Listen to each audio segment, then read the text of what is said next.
Venemaa alustas kevadet suurte plaanidega, massiivne pealetung, Donbassi kokkuvarisemine. Ukraina murduks lõpuks Venemaa jõu all. See oli Kremlist tulev sõnum kevade alguses.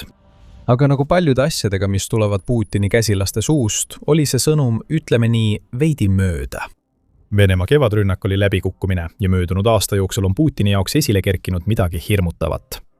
Ukraina tegi midagi laastavat, 100 000 Vene sõduri suhtes. Käik on lastud geniaalne uus taktika, mis on Putini armee surivoodile viinud. Isegi venelased näevad lõppu tulemas, kuid Putini pea on nii sügaval liivas, et ta ei saa aru, mida lahinguväli talle ütleb. Venemaa kaotab, kogu initsiatiiv on Ukraina käes. Ja kui selles selges faktis peaks üldse kahtlusi olema, siis piisab vaid vaadata Venemaa kevadkampaaniast ilmunud tegelikke numbreid. Massiivne pealetung, mis pidi looma aluse Donbassi langemiseks sügiseks, on selle asemel olnud Venemaale karm meeldetuletus, et Ukraina näib ainult tugevamaks muutuvat. Ja need numbrid pärinevad Ukraina mehitamata süsteemide vägede karismaatilise ja kurikuulsa juhi käest, Robert Provdilt. Täna, 4. juunil 2026, 358 päeva pärast SBS Groupi loomist, 11. juunil 2025. Linnud ületasid 100 000 vaenlase biomassi korjuse piiri, kinnitatud pöördumatute ja sanitaarsete kaotustega, kuulutas Provdi Telegrami postituses. Vene ussid, nagu Provdi neid nimetab, on üle elanud kevade, mis jääb aastateks meelde. Ja sõdurite arv, kelle Ukraina on vaid 1 aastaga kõrvaldanud, on eriti alandav, kui seda vaadata kontekstis, kui suure jõu Putin arvas vajavat kogu Ukraina vallutamiseks. Juba 2022 aasta veebruaris, kui Venemaa alustas täiemahulist sissetungi, määras Putin selleks 180 000 sõdurit. Need sõdurid ründasid 4 suunal: Kiievi, Donbassi, Tavria lõunapiirkonna ja Siverski-Slobužantšõna piirkonna suunal. Idee oli lihtne, vallandada tulevihm, mis viiks Ukraina kokkuvarisemiseni 3 päevaga. Aga Ukraina jäi ellu ja nüüd on Ukraina kõrvaldanud piisavalt Vene sõdureid, et see moodustaks üle poole sellest jõust, mida Putin algselt arvas olevat piisav oma vaenlase kukutamiseks. See on piinlik. Selge süüdistus Putini täielikus läbikukkumises olla tema enda loodud suure sõjalise taktiku kuvandi vääriline, mille ta ise endale lõi. Aga veelgi enam kui kõik eelnev on see, mida Ukraina saavutas 2026 aasta kevadel, tunnistus riigi taktikalisest geniaalsusest. Sest nad võtsid relva, mis on määratlenud Ukraina sõda, ja muutsid selle tõeliseks mängumuutjaks, mida Putin kunagi ette ei näinud. Asjad hakkavad Ukrainas muutuma. Aga enne kui me süveneme põhjustesse, võtaks veel mõned numbrid. Ukraina käekäigupööret saab otseselt seostada Ukraina armee mehitamata süsteemide vägede ehk USF-i loomisega 11. juunil 2025. Ukraina kasutas droone juba ammu enne selle väe loomist, kuid koos USF-iga tuli süsteemsus, kontroll ja koostöö. Droonistrateegia formaliseerimine, mis hakkas 2025 aasta teisel poolel Venemaal kaost külvama, on 2026 aasta keskpaiga poole liikudes kujunenud tõeliseks mängumuutjaks Ukraina sõjas. Need üle 100 000 Vene sõduri, kes nüüd nende droonide tõttu on surnud või vigastatud, on alles alguspunkt. Alates oma loomisest on USF sooritanud 350 000 kinnitatud lööki Vene sihtmärkide pihta, olles vaid napilt alla aasta jooksul läbi viinud 1,65 miljonit lahinguülesannet. See teeb 5000 väljalendu päevas ja siit edasi lähevad numbrid Venemaa jaoks ainult hullemaks.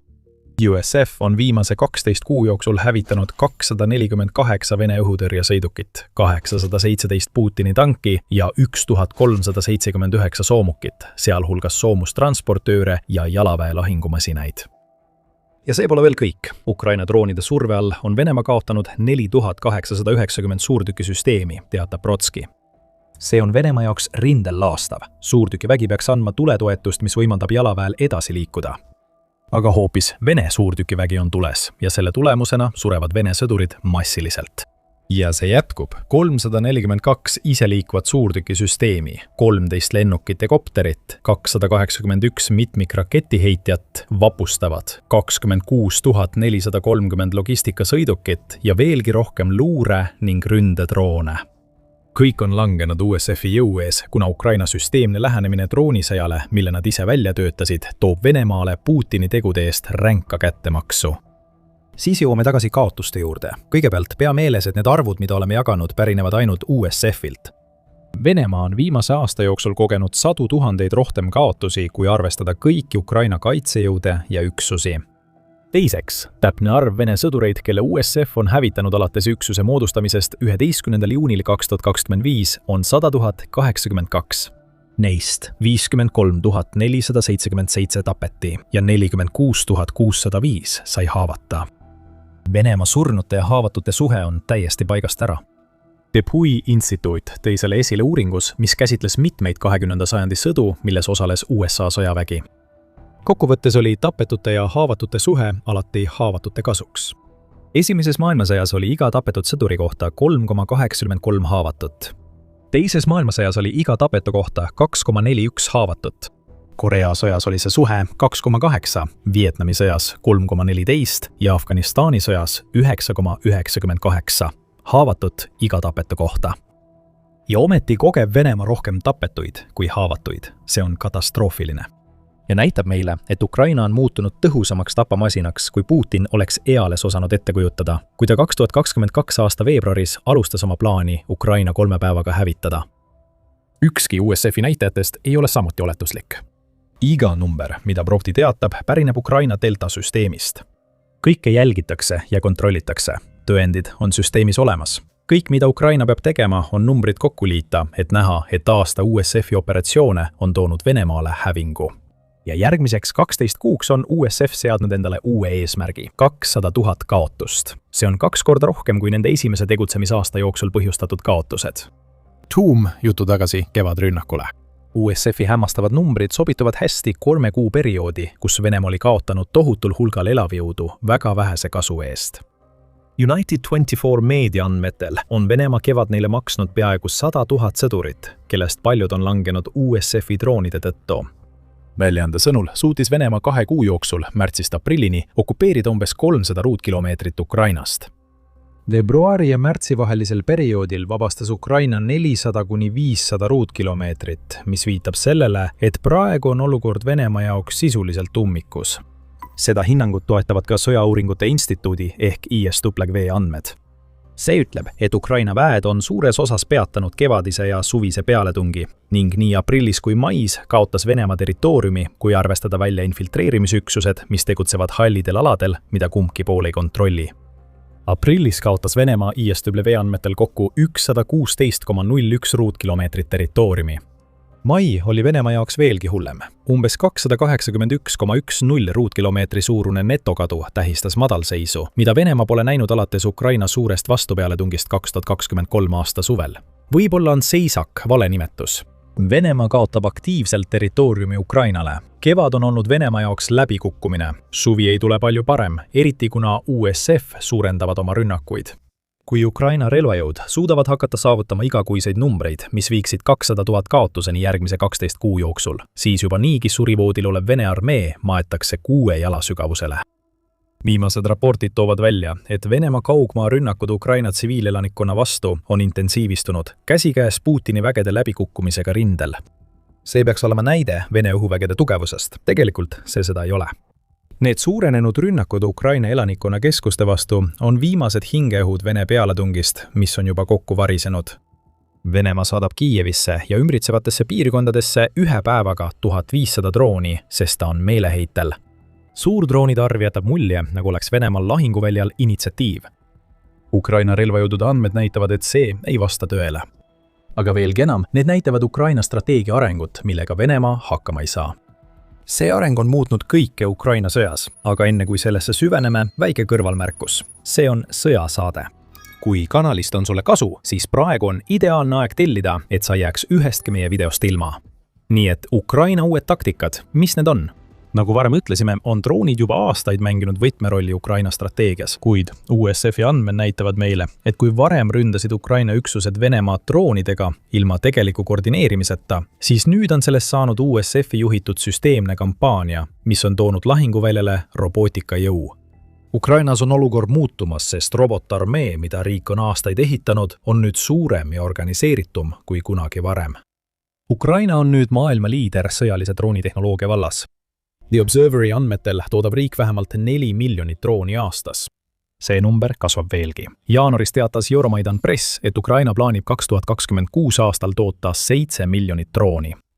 Praegu arvatakse, et droonid põhjustavad umbes 80% lahinguvälja kaotustest mõlemal poolel. Kuid just Ukraina on selles sõjakriitilises valdkonnas ülekaalus. Kuidas tapmistsoonide laiendamisega?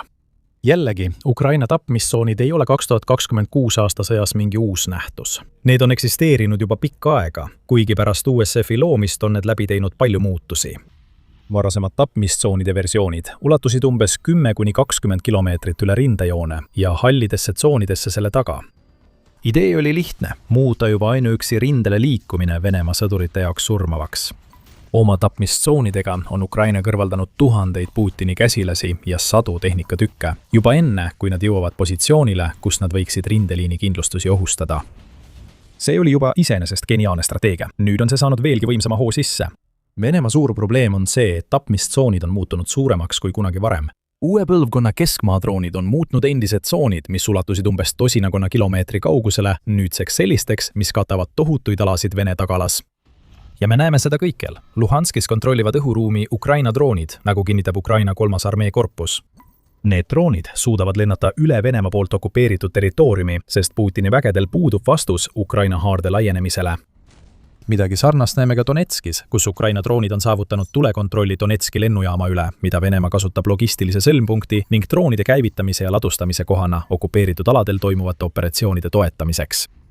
Ukraina on samuti kasutanud oma droone, et kehtestada õhukontroll suure osa RR-280 maantee üle, mis ühendab Venemaad Krimmiga. Krimm. Tapmistsoonid ulatuvad nüüd umbes 100 kilomeetri pikkuseks. See areng ongi võimaldanud selliseid numbreid, nagu Ukraina relvajõud teatavad. Aga see, mis järgmisena juhtub, tabab Venemaad tõeliselt ootamatult. Põhjus, miks Ukraina relvajõud väidavad, et nad kavatsevad oma teisel tegutsemisaastal oma numbreid kahekordistada, ei seisne ainult Ukraina arenevas tapatsooni strateegias. See pole veel kõik. Andmed mängivad Ukraina edus sama suurt rolli kui droonid, sest Ukraina väed on lahinguvälja luuretaseme ja kvaliteedi poolest Venemaast ette jõudmas. See selgus Wall Street Journali 4. juuni raportist, mis paljastas, et Ukraina poolt Venemaale põhjustatud droonikatastroofi taga on salarelv. Ukraina sihtmärgistamisahel on tohutult kiirenenud, kuna Ukrainal on nüüd juurdepääs reaalajas satelliidipiltidele, mida saab otse sõdurite telefonidesse saata. Need pildid koos tuhandete luuredroonidega, mis edastavad reaalajas kaadreid Vene positsioonidest tagasi deltasüsteemi, võimandavad Ukrainal tuvastada ja rünnata sihtmärke kiiremini kui ühelgi teisel hetkel selle sõja jooksul. See Ukraina droonide arengu aspekt on viinud selleni, et georuumilise luure edastamise aeg Ukraina vägedeni on vähenenud 90% võrra, mis on praktiliselt kahekordistanud kiirust, millega Ukraina saab oma droonidega tegutseda. Ukraina sõjaväe selle programmi kasutuselevõtt on esimene teadaolev juhtum, kus kasutati salastamata kaubanduslikke satelliidipilte. Need jõuavad otse sõdurini, et suunata reaalajas lahinguotsuseid. Ettevõtte sõjaliste analüütikute sõnul. Nii ütleb ajakiri Ukraina uue lähenemise kohta luureandmete kogumisele. Kaubanduslikke satelliite, mida Ukraina kasutab, on varem kasutatud Google'i kaartide uuendamiseks ja kahjutute ülesannete täitmiseks, näiteks ebaseadusliku kalapüügi tuvastamiseks. Nüüd kasutab Ukraina neid Vene sihtmärkide leidmiseks ning kui need sihtmärgid leitakse, asuvad USF ja Ukraina teised drooniüksused tegutsema. See ei ole peen muutus lahinguväljal. See on droonisõja reeglite täielik ümberkirjutamine. See on hullumeelne öelda, arvestades, et Ukraina sõda on juba olnud uue, seni nägemata robotisõja stiili teerajaja. See on aga ka Ukrainale omane. Riigi sõjalised juhid ei jää kunagi loorberitele puhkama. Ukraina kohaneb pidevalt kasutades ära iga edusammu, et Venemaad kahjustada. Just seda me näeme laiendatud tapatsoonides ja kommertssatelliitide andmevoogude kasutamises, et sõduritele luureinfot edastada. Ukraina on Venemaast 2 sammu ees ning numbrid, mida USF ja kogu Ukraina armee praegu näitavad, tõestavad, et riigi lähenemine toimib.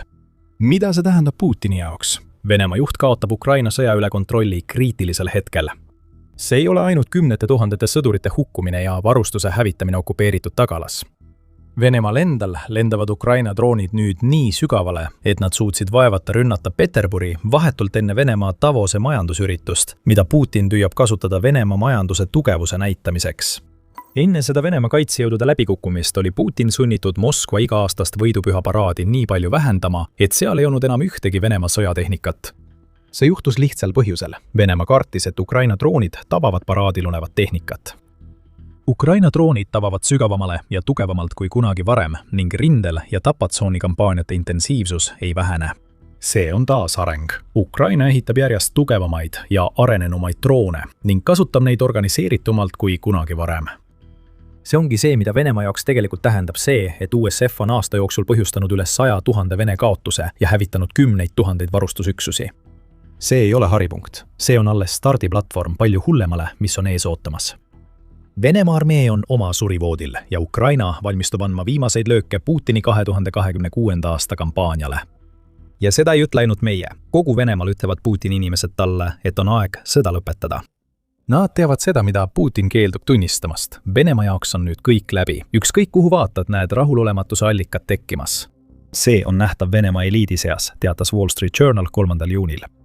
Üle kogu Venemaa ütlevad mõned riigi toiduahela tipus olevad kõige sõjakamad inimesed Putinile, et on aeg lõpetada.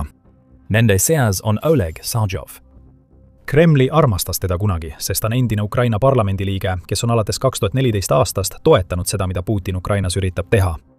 Ühel hetkel valmistati Sarjovit ette selle nukurežiimi juhiks, mida Putin tahab Ukrainas võimule panna.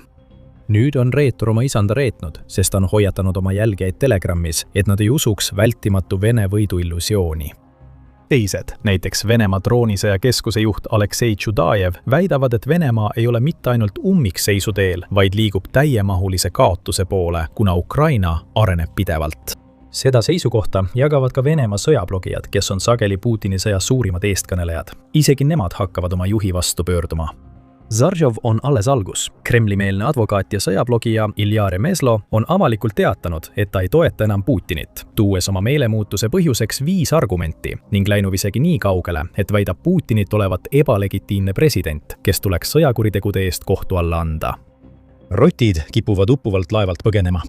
Just seda me praegu Venemaal näeme. Need, kes Putini sissetungi algusaegadel rikastusid, pingutavad nüüd väga, et maailmale teada anda, et nad ei toeta enam oma juhti.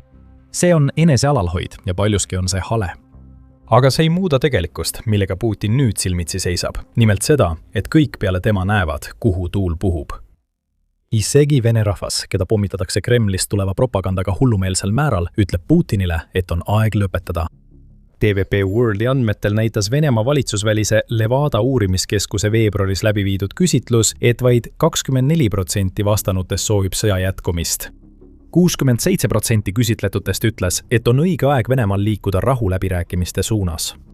Ja see kõik oli juba veebruaris. Sõjavastased meeleolud Venemaal ainult kasvavad, kuna üha rohkem droone tabab Venemaa territooriumi ja avalikuks tulevad sellised numbrid nagu need, mida USF jagas.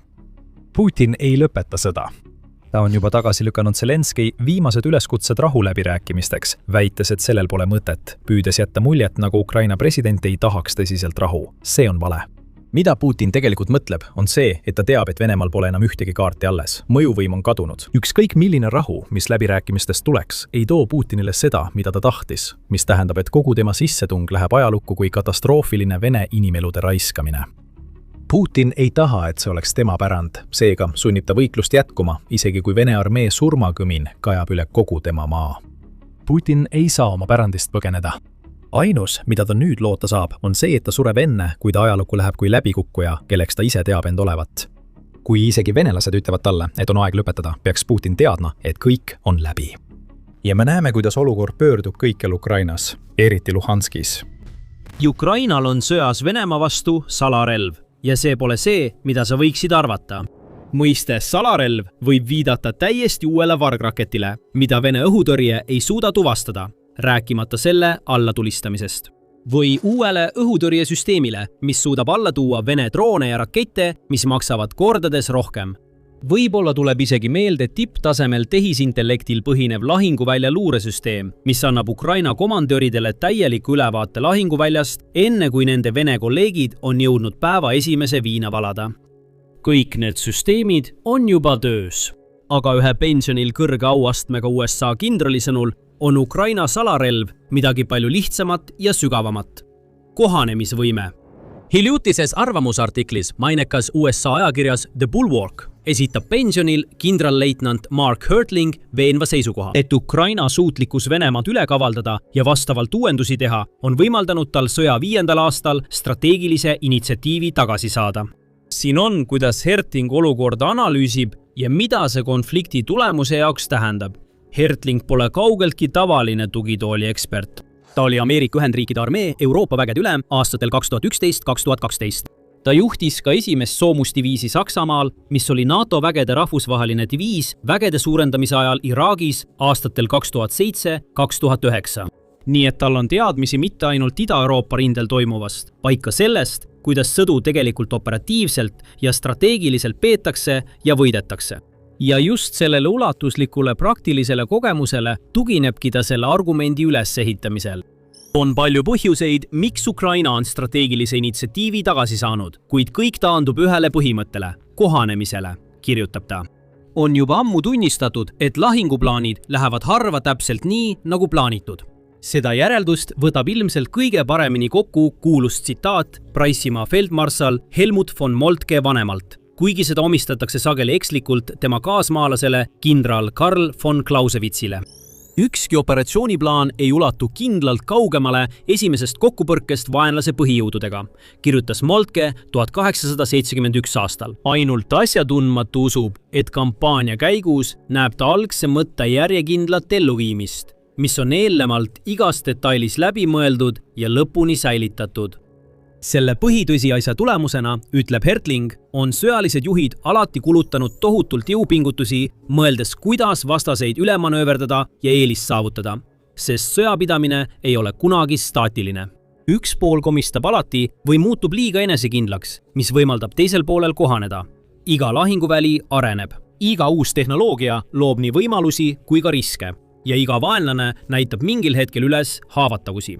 Seega sõltub võit suuresti sellest, milline ülemate rühm suudab kõige paremini kiiresti muutuvaid olusid ära tunda, aegunud eeldused kõrvale heita ja otsustavalt kohaneda enne, kui vaenlane seda teeb. Need kohandused hõlmavad sageli põhjalikke muutusi strateegiates ja nende elluviimises. Heaks näiteks on Ukraina, kes võttis laialdaselt kasutusele droonisõja, et kompenseerida oma suurt puudujääki elavjõus ja tavapärases lahingutehnikas, vähemalt võrreldes Venemaaga. Nagu me hiljem arutame, muutis see samm sõja kulgu põhjalikult ja kujundab seda jätkuvalt. Kuid mõnikord võivad isegi peened kohandused infoväljas avaldada tohutut mõju sellele, kuidas sündmused rindel arenevad, nagu näitab ka see näide. Hertling ütleb, et tema teenistuse ajal Iraagis said USA komandörid aru, et suhtluses kasutatavad väljendid nii Ameerika avalikkusega kui ka iraaklastega vajasid muutmist. Alguses kasutasid ameeriklased palju väljendit südamete ja meelte võitmine, mis oli varem edukalt aidanud koguda toetust nii kodumaal kui ka operatsioonipiirkonnas, varasemate USA sõjaliste operatsioonide ajal mässuliste vastu. Kuid Hertlingi sõnul saime aru, et iraaklased ei tahtnud Vietnami ajastu loosungeid ja nad kindlasti ei tahtnud olla meie moodi. Selle asemel soovisid nad turvalisust, usaldusväärsust ja partnerlust. Me muutsime oma mõtlemist ning keskendusime väljendile usalduse ja kindluse võitmine, koos nii Iraagi sõdurite kui ka tsiviilisikutega, ning me näitasime seda võideldes nende kõrval, mitte lihtsalt nende ümber tegutsedes. See peen muutus mõtteviisis, keeles ja tegutsemisviisis aitas oluliselt kaasa Iraagi rahva usalduse võitmisele. See on liigutav näide sellest, kuidas peened muudatused võivad avaldada tohutut mõju konflikti lõpptulemusele. Kuid USA oli sunnitud tegema ka palju nähtavamaid ja jõulisemaid kohandusi tegelikul lahinguväljal, võrreldes oma algsete plaanidega. Sest USA'l oli võrreldes erinevate Iraagis tegutsevate relvarühmitustega võrreldamatu jõud. Mässulised said kiiresti valusalt aru, et nad ei saa samaga vastata. Seega muutsid nad mängu. Nad läksid üle asümmeetrilistele taktikatele, milleks USA polnud valmis. Nad hakkasid kasutama detsentraliseeritud rünnakuid, teeäärseid pomme ja infooperatsioone, mille eesmärk oli õõnestada avalikku toetust ja operatsioonide hoogu. Ja mõnda aega see strateegia töötas. Hertling ütleb, et USA esialgsed vastused ei suutnud areneva ohuga sammu pidada, mõnel juhul isegi aastateks. Lõpuks aga kohanesid USA komandörid ja sõdurid edukalt. Luure integreeriti tihedamalt operatsioonidega. Vastumeetmed improviseeritud lõhkekehade vastu töötati välja ja viidi kasutusele. Detsentraliseeritud operatsioonid ja elektrooniline sõjapidamine võeti kasutusele ning loodi tihedam koostöö kohalike jõududega. Lõpuks, nagu Hertling ütleb, tuli edu seetõttu, et Ameerika väed õppisid lõpuks vaenlasest kiiremini. Aga alati ei ole nii, et suurem jõud lõpuks võidab. Parema mõtlemise ja kiirema kohanemisega suudab väiksem ja vähem võimas jõud saada jagu suurematest jõududest, kes kohanevad aeglasemalt. ja just seda ütleb Hertling, et Ukrainas toimubki. Ajaloo jooksul on palju näiteid sellest, kuidas selline strateegiline kohanemisvõime on muutnud olukorda ebasoodsas seisus oleva poole kasuks. Kõige kuulsam on ilmselt Termopüülide lahing aastal 480 E-Kreisterel, kus väike Kreeka vägede koalitsioon, mida juhtis kuningas Leonidas I ja mille tuumikuks olid kuulsad 300 spartalast, pidas vastu tunduvalt suuremale sissetungivale Pärsia kuninga Xerxes I armeele. See lugu tehti surematuks, kasutades mõningaid väljamõeldisi Zack Snyderi lavastatud 2006. aasta menufilmis 300. Kuigi kreeklased said lõpuks taktikalise kaotuse osaliseks, põhjustas nende kangelaslik vastupanu pärslastele suuri kaotusi, innustas kreeklaste ühtsust ja aeglustas pärslaste edasitungi. See viivitus võimaldas Kreeka vägedel ümber rühmituda, mis viis otsustavate võitudeni Salamise ja Plataia lahingutes, lõpetades tõhusalt pärslaste sissetungi. Kuid aastatuhandete möödumine pole vähendanud väikeste kohanemisvõimeliste jõudude tõhusust suuremate ja aeglasemate üle, kui rakendatakse õigeid strateegiaid ja taktikaid ajast olenemata. Hiljutisem näide kinnitab seda. Hertling tuub näiteks Vietnami sõja. Ta ütleb, et Teti pealetung 1968 aastal oli põhjavietnamlaste jaoks täielik sõjaline läbikukkumine, mis sisuliselt hävitas Viet Congi kui võitlusjõu. Viet Cong kohanes, vältides sisuliselt enesetapjalikke lahinguid palju tugevamate USA vägede vastu ning pöördus selle asemel sissisõja taktika poole. Lõpuks põhjustasid need varased asümmeetrilised taktikad sõja venimise liiga pikaks ja kulude muutumise USA juhtkonna jaoks poliitiliselt talumatuks. USA oli sunnitud taanduma. Vietnam jääb tänaseni kommunistliku juhtimise alla, kuigi seal on edukas sotsialistliku suunitlusega turumajandus ja head suhted USA-ga. Ukraina seisukohalt palju lähema näitena toob Hertling samuti välja Soome talvesõja aastatel 1939 kuni 1940. Soome sõdurid kasutasid asümmeetrilisi taktikaid, nagu talvine kamuflaaž, suuskadel liikumine ja improviseeritud relvad, näiteks Molotovi kokteilid, et võidelda tohutu Nõukogude Punaarmee vastu. Hertling nimetab tulemust viigiks, mis on võib-olla veidi liialdatud hinnang. Sõda lõppes Moskva rahulepinguga, mille kohaselt Soome loovutas umbes 11% oma territooriumist Nõukogude Liidule, sealhulgas Karjala, osa Saarimaast ja saared Soome lahes. See on tehniliselt sõjaline kaotus. Aga Soome suutis Nõukogude Liidule suuri kaotusi põhjustada ja mis veelgi olulisem, säilitas oma iseseisvuse. Rahvuslik ühtsus tugevnes märkimisväärselt ning Soome saavutas rahvusvahelist prestiiži samal ajal kui Nõukogude Liit visati agressiooni tõttu Rahvaste Liidust välja. Selles mõttes on viik ilmselt õiglane kirjeldus ning paralleelid tänase Ukraina konfliktiga on silmatorkavad. Hertling juhib õigesti tähelepanu sellele, et sõjaolukorda hinnatakse peamiselt territoriaalsete saavutuste põhjal, mis on vigane lähenemine. Loomulikult on territooriumi küsimus oluline. Venemaa on okupeerinud umbes 20% Ukraina territooriumist ning Ukraina lõppeesmärk on venelased kogu territooriumilt välja tõrjuda ja see tagasi saada.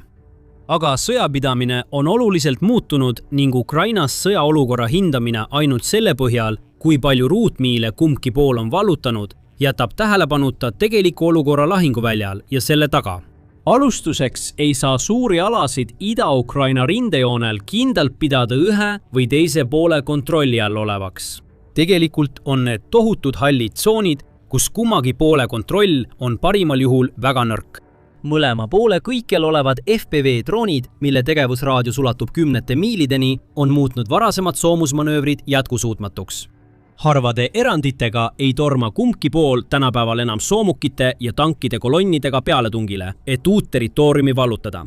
Enamasti lõpevad sellised taktikad lihtsalt sellega, et kolonnid põlevad maha ja vastaspool saab neid videos uhkeldamiseks näidata. Nüüd kehtib põhimõte, vähem on rohkem. Mõlemad pooled liiguvad edasi väikeste jalaväeüksustega, keda toetavad suurtükivägi ja droonid. Küla või see, mis sellest alles on, mille üle üks pool väidab kontrolli omavat, on sageli tegelikult vaid mõne sõduri käes. Ja vahetult hõivatud külade taga asuval territooriumil on endiselt vastaspoole vägesid, isegi kui lahingukaardid näitavad neid alasid ühe armee kontrolli all olevat. Need väikeste gruppide taktikad koos rindejoone tohutu pikkuse ja mõlema poole elavjõupuudusega tähendavad, et piiratud arv jalaväelasi suudab mõnikord tungida sügavale vaenlase eesliinide taha ja seal positsioonid sisse võtta. Kui varustus tuuakse regulaarselt droonidega, suudavad nad neid positsioone hoida kuid, hävitades sellega tõhusalt vaenlase igasuguse kindla kontrolli illusiooni selle piirkonna üle. Droonide kõikjal kasutamine tähendab, et rindejooned ei ole kunagi päriselt kivisse raiutud, kuid droonid on toonud ka niinimetatud lähitagala otse lahinguväljale. Möödas on ajad, mille armee sai liikuda kolonnides, rajada uusi eelpositsioone ja seejärel neid positsioone hoida turvalise logistika ja ladudega, mis ulatusid kümnete miilide kaugusele tagalasse. Tänapäeval, kui kasutatakse satelliit- ja drooniluuret ning täppislöögirakette ja mürske, ei ole lähitagala enam kaugeltki nii turvaline kui varem. Tõepoolest, mõlemale poolele näib logistika kahjustamine, juhtimise ja kontrolli häirimine ning varude hävitamine lähitagalas olevat muutunud sama tähtsaks kui ründavate eesliinivägede ründamine. Hörtling väidab, et Ukraina on nendele uutele lahinguvälja reaalsustele kohanenud palju kiiremini ja tõhusamalt kui Venemaa. Ukraina strateegia kasutada droone, täppislööke, elektroonilist sõjapidamist ja rünnakuid tööstustaristu vastu kaugel rindejoonest, Ukraina presidendi Volodõmõr Zelenski pikaajalised sanktsioonid on võimaldanud Ukrainal sõjas initsiatiivi tagasi saada.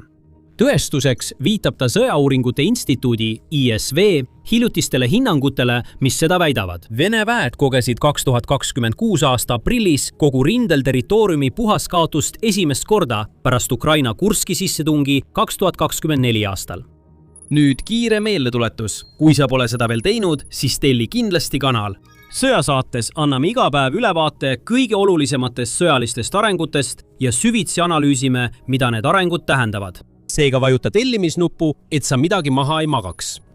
Nüüd, sõltuvalt sellest, kust sa oma uudiseid saad, on see ISW number mõningase vaidluse objektiks. ISW väide, et Ukraina suutis aprilli jooksul tagasi vallutada neto 72 ruutmiili territooriumi, on saanud laialdast kajastust Lääne ja Ukraina meedias, kuid kahjuks pole sellele veel eriti palju sõltumatut kinnitust. Vähemalt praegu mitte. The Economist War Tracker viitab, et sel aastal on Venemaa esimest korda alates 2023 aasta oktoobrist kandnud väikeseid, kuid püsivaid territoriaalseid kaotusi, kuid ilma ulatust kinnitamata. Ja sellega asi piirdubki. Venelased ise kujutavad olukorda hoopis teistsugusena.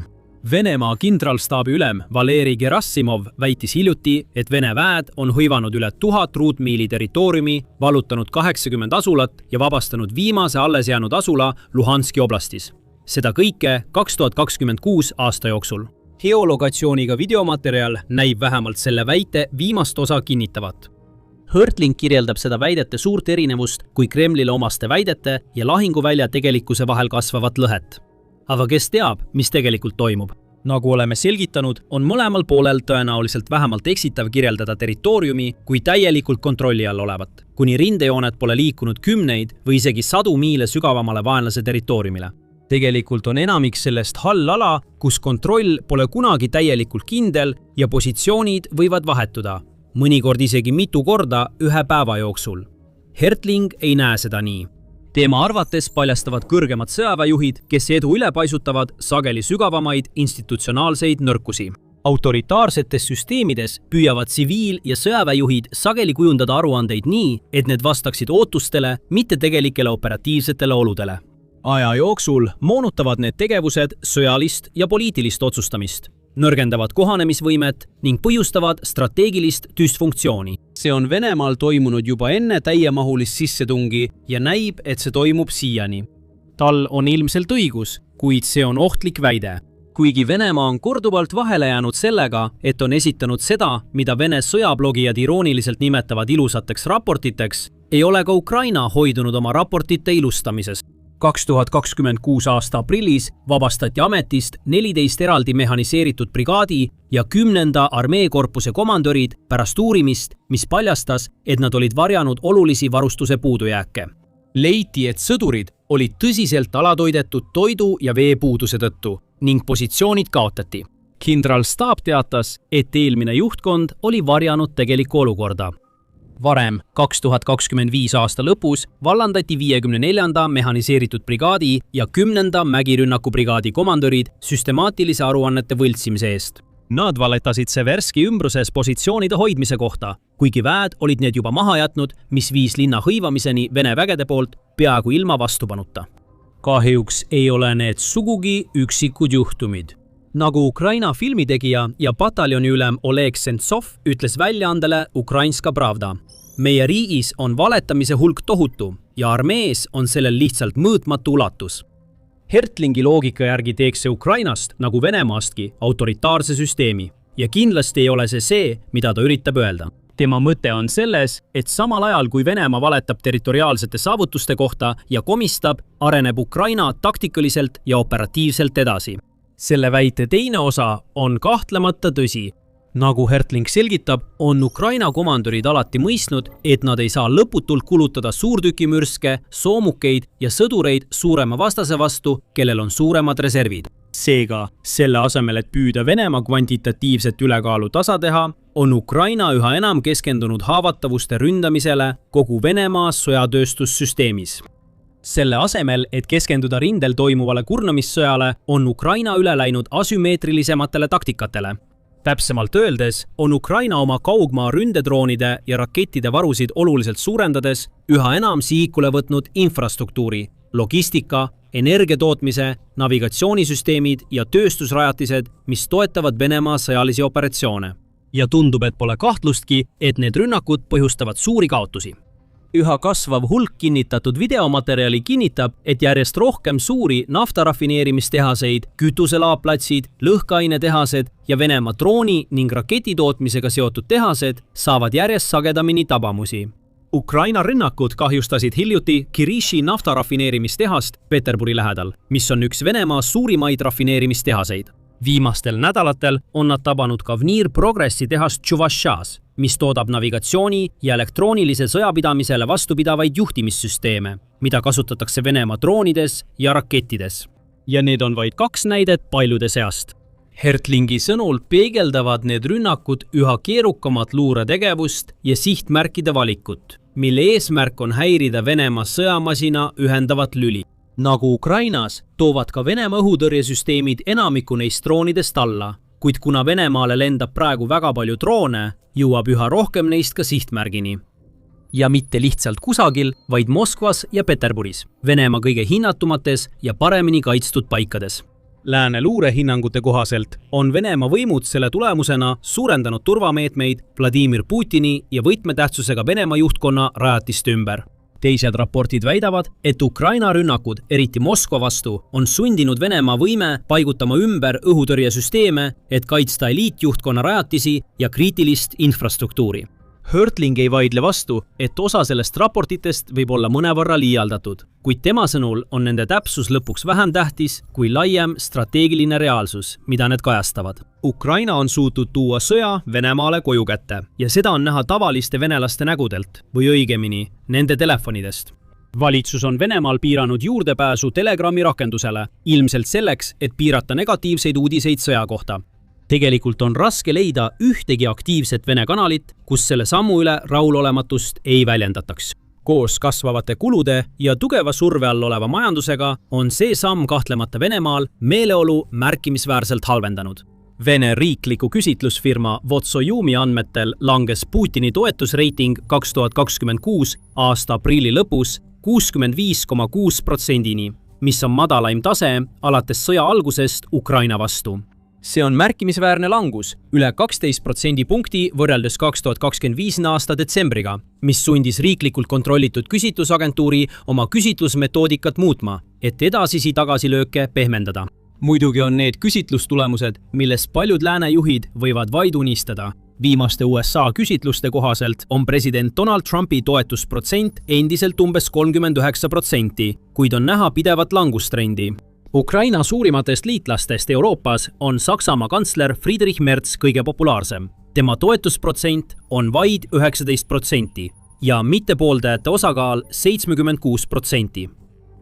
Prantsusmaa Emmanuel Macron jääb temast veidi maha. Tema toetusprotsent on 18% ja mittepooldajate osakaal 75%.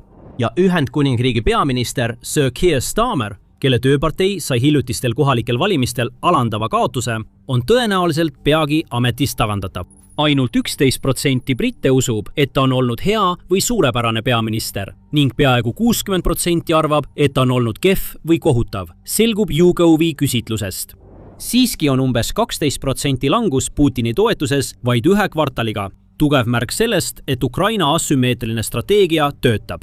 Nüüd toob Hörtling veenvaid argumente selle kohta, kuidas Ukraina kasutab oma kohanemisvõimet ja asümmeetrilisi eeliseid, et initsiatiiv tagasi haarata. Kuid erinevalt mõnest teisest kommentaatorist ei jõua ta järeldusele, et see on pannud Ukraina kindlalt võiduteele või et sõda on lõppemas. Ta ütleb, et Venemaa on endiselt ohtlik ja suudab põhjustada tohutut hävingut. Ta tunnistab ka Ukraina tõsiseid mehitusprobleeme, fakti, et riik on täielikult sõltuv välisabist, et üldse toimida, ning et Ukraina on suures ebasoodsas olukorras, kuna sõda on muutumas kurnamissõjaks. Venemaa kannab suuri kaotusi, kuid tal on palju suurem võime neid taluda lihtsalt tänu oma märksa suuremale territooriumile, majandusele ja rahvaarvule. Samuti tasub märkida, et Pentagoni ametlik hinnang sõjaolukorrale ei jaga Hörtlingi arvamust, et Ukraina on oma uuenduslike taktikate ja suurema kohanemisvõime tõttu strateegilise initsiatiivi enda kätte haaranud. Pentagoni erikontrolli ametnik hindab oma 2026 aasta mai aruandes kongressile operatsiooni Atlantic Resolve kohta, et Venemaal on peaaegu kindlasti tõhusam juhtimis- ja kontrollisüsteem kui Ukrainal. Samuti on Venemaal peaaegu kindlasti suurem võimekus läbi viia pidevaid, kõrge tempoga ründeoperatsioone ning tal on ülekaal otseses tulejõus, logistikas, vägede loomises ja vägede kaitses. Venemaa on saavutanud taktikaliste droonide kasutamises võrdsuse, kuigi Ukrainal on tõenäoliselt endiselt tõhusam taktikaline, lahinguväljale keskendunud luurevõimekus kui Venemaal. Siiski, nagu 300 spartalast, Viet Cong ja visad soomlased teises maailmasõjas on hästi näidanud, ei tähenda võit alati vaenlase alistamist lahinguväljal. Sõja alguses oleks väga vähesed ennustanud, et Ukraina seisab endiselt kindlalt pärast 4 aastat kurnavat ja tapvat sõda. Kuid seal ta seisab, uhkelt kõigile nähtaval. Siiski on väike võimalus, et Ukraina eskalatsioonid võivad neile rängalt kätte maksta. Suurenenud surve Venemaal ei too kaasa suuremaid üleskutseid kapituleerumiseks ega Putini kukutamiseks. Selle asemel näivad need avaldavad vastupidist mõju. Nii avalikkuse kui ka mõjukate juhtide seas kostab üha valjemini nõudmisi Ukrainale palju karmimalt vastata. Kuna on väga vaieldav, kui palju Venemaal tegelikult veel tavarelvastuses varuks on. Et selliseid lööke anda, on sünge väljavaade, et Venemaa võib kasutada midagi surmavamat. Taktikalisi või isegi strateegilisi tuumarelvi. See oht kasvab iga päevaga. Tuumasõda eemaldaks tõenäoliselt Ukraina suuremad keskused kaardilt ja muudaks kogu selle territooriumi elamiskõlbmatuks. Samuti potentsiaalselt suure osa Euroopast, Venemaast ja isegi USA-st. Sõjas, mis on täis enneolematuid saavutusi, sai Ukraina just veel ühega hakkama. Peterburi lähedal asub Kronstadti mereväebaas, mis on Venemaa Balti laevastiku ametlik peakorter. Baas, mida peeti puutumatuks. Siis tuli Ukraina ja koputas uksele. Võtame see tagasi. Ukraina purustas baasi öise droonirünnakuga tükkideks, saates Putini suunas selge sõnumi. Venemaa kõige paremini kaitstud mereväe sadam on nüüd sihtmärk. Ja et sõnum veelgi selgem oleks, tabas Ukraina Kronstadtis midagi sellist, mida Venemaa ei suuda kunagi asendada. Sellest, mis see oli, räägime varsti. Kõigepealt rünnakust. See oli tohutu. Ja see on viimane märk sellest, mille Ukraina on tõestanud. Venemaal pole enam midagi, mis oleks riigi droonide eest kaitstud. The War Zone ehk TVC avaldas üksikasjad 3. juuni raportis. Üleöö lendasid Ukraina droonid 100 miile, et jõuda Kronstadti mereväe baasi. See ei ole mingi suvaline baas. See on üks Venemaa kõige prestiižikamaid mereväe objekte ja asub linnas, mis on nii Putini sünnilinn kui ka Venemaa kroonijuveel, kui rääkida kuvandist, mida Putin soovib maailmale näidata. See juveel on nüüd Ukraina droonide poolt rikutud. Ja Putinil on selle eest tänada Ukraina mehitamata süsteemide vägede esimest eraldiseisvat keskust. See üksus koordineeris kogu rünnakut ja me saame mõningate huvitavate tegurite põhjal järeldada, kuidas see toimus. Esiteks on olemas rünnaku videomaterjal. See ütleb meile, et kas kusagil Venemaa mereväebaasi lähedal oli kohapeal operaator, kes juhtis tegevust. See viitab sellele, et Ukrainal on droonioperaatorid, kes tegutsevad väljaspool oma territooriumi või kasutasid Ukraina droonid satelliitsidet, mis tähendab, et Venemaa elektrooniline sõjapidamine ei suutnud droone peatada. Kumbki stsenaarium pole Putini jaoks hea. Mõlemad näitavad talle, et väidetavalt puutumatu Kronstadti baas pole nii hästi kaitstud, kui ta arvas. Teine võimalus on, et Ukraina kasutas Venemaa mereväebaasi ründamiseks lühimaadroone, kuid see tundub ebatõenäoline. See tähendaks, et Ukraina oleks pidanud saatma mingisuguse emalaeva baasi ümbruse vetesse, et droonid valla päästa. Ukrainal on see võimekus olemas. Juba on hakanud levima pildid sellest, kuidas Ukraina muudab Aerobrakt A32 kerge sportlennuki droone kandvaks ründeplatvormiks. Ja 26. mail teatas Forbes, et Ukraina on kohandanud osa oma meredroonidest nii, et need suudavad nüüd transportida FPV droone sihtmärgini enne rünnakut. Ükskõik millist konkreetset meetodit kasutatakse, tulemused on samad. Ukraina mehitamata süsteemide vägede esimene eraldiseisev keskus tabas just baasi, mis pidi olema kättesaamatu. Ja olles seal, hävitasid need droonid ühtlasi midagi, mida Venemaa ei suuda asendada. Enne kui me selleni jõuame, paljastavad mõned täiendavad üksikasjad Kronstadti mereväebaasi kohta, miks on nii muljetavaldav, et Ukraina suutis selle sihtmärgi tabada. United24 meedia toob välja, et see baas on juba pikka aega olnud üks Venemaa tähtsamaid mereväe tugipunkte ning see on üks 2 peamisest baasist, mida Venemaa Balti laevastik kasutab, et püüda säilitada kontrolli Läänemere üle. Umbes 20 kilomeetri kaugusel Peterburist asuv baas peaks olema tugevalt kaitstud. See annab Venemaale selge tee Soome lahte, mis omakorda võimaldab Venemaal hoida pidevat ohtu NATO idatiiva vastu. Venemaa kasutab seda baasi korvettide, patrull-laevade ja abilaevade majutamiseks ning seal asuvad ka remondi- ja hooldusrajatised, mis aitavad Balti laevastiku töökorras hoida. Pea need rajatised meeles. Varsti tuleme nende juurde tagasi. Võib-olla on Kronstadti suurim roll Venemaa jaoks see, et tegemist on sissepääsu valvava baasiga.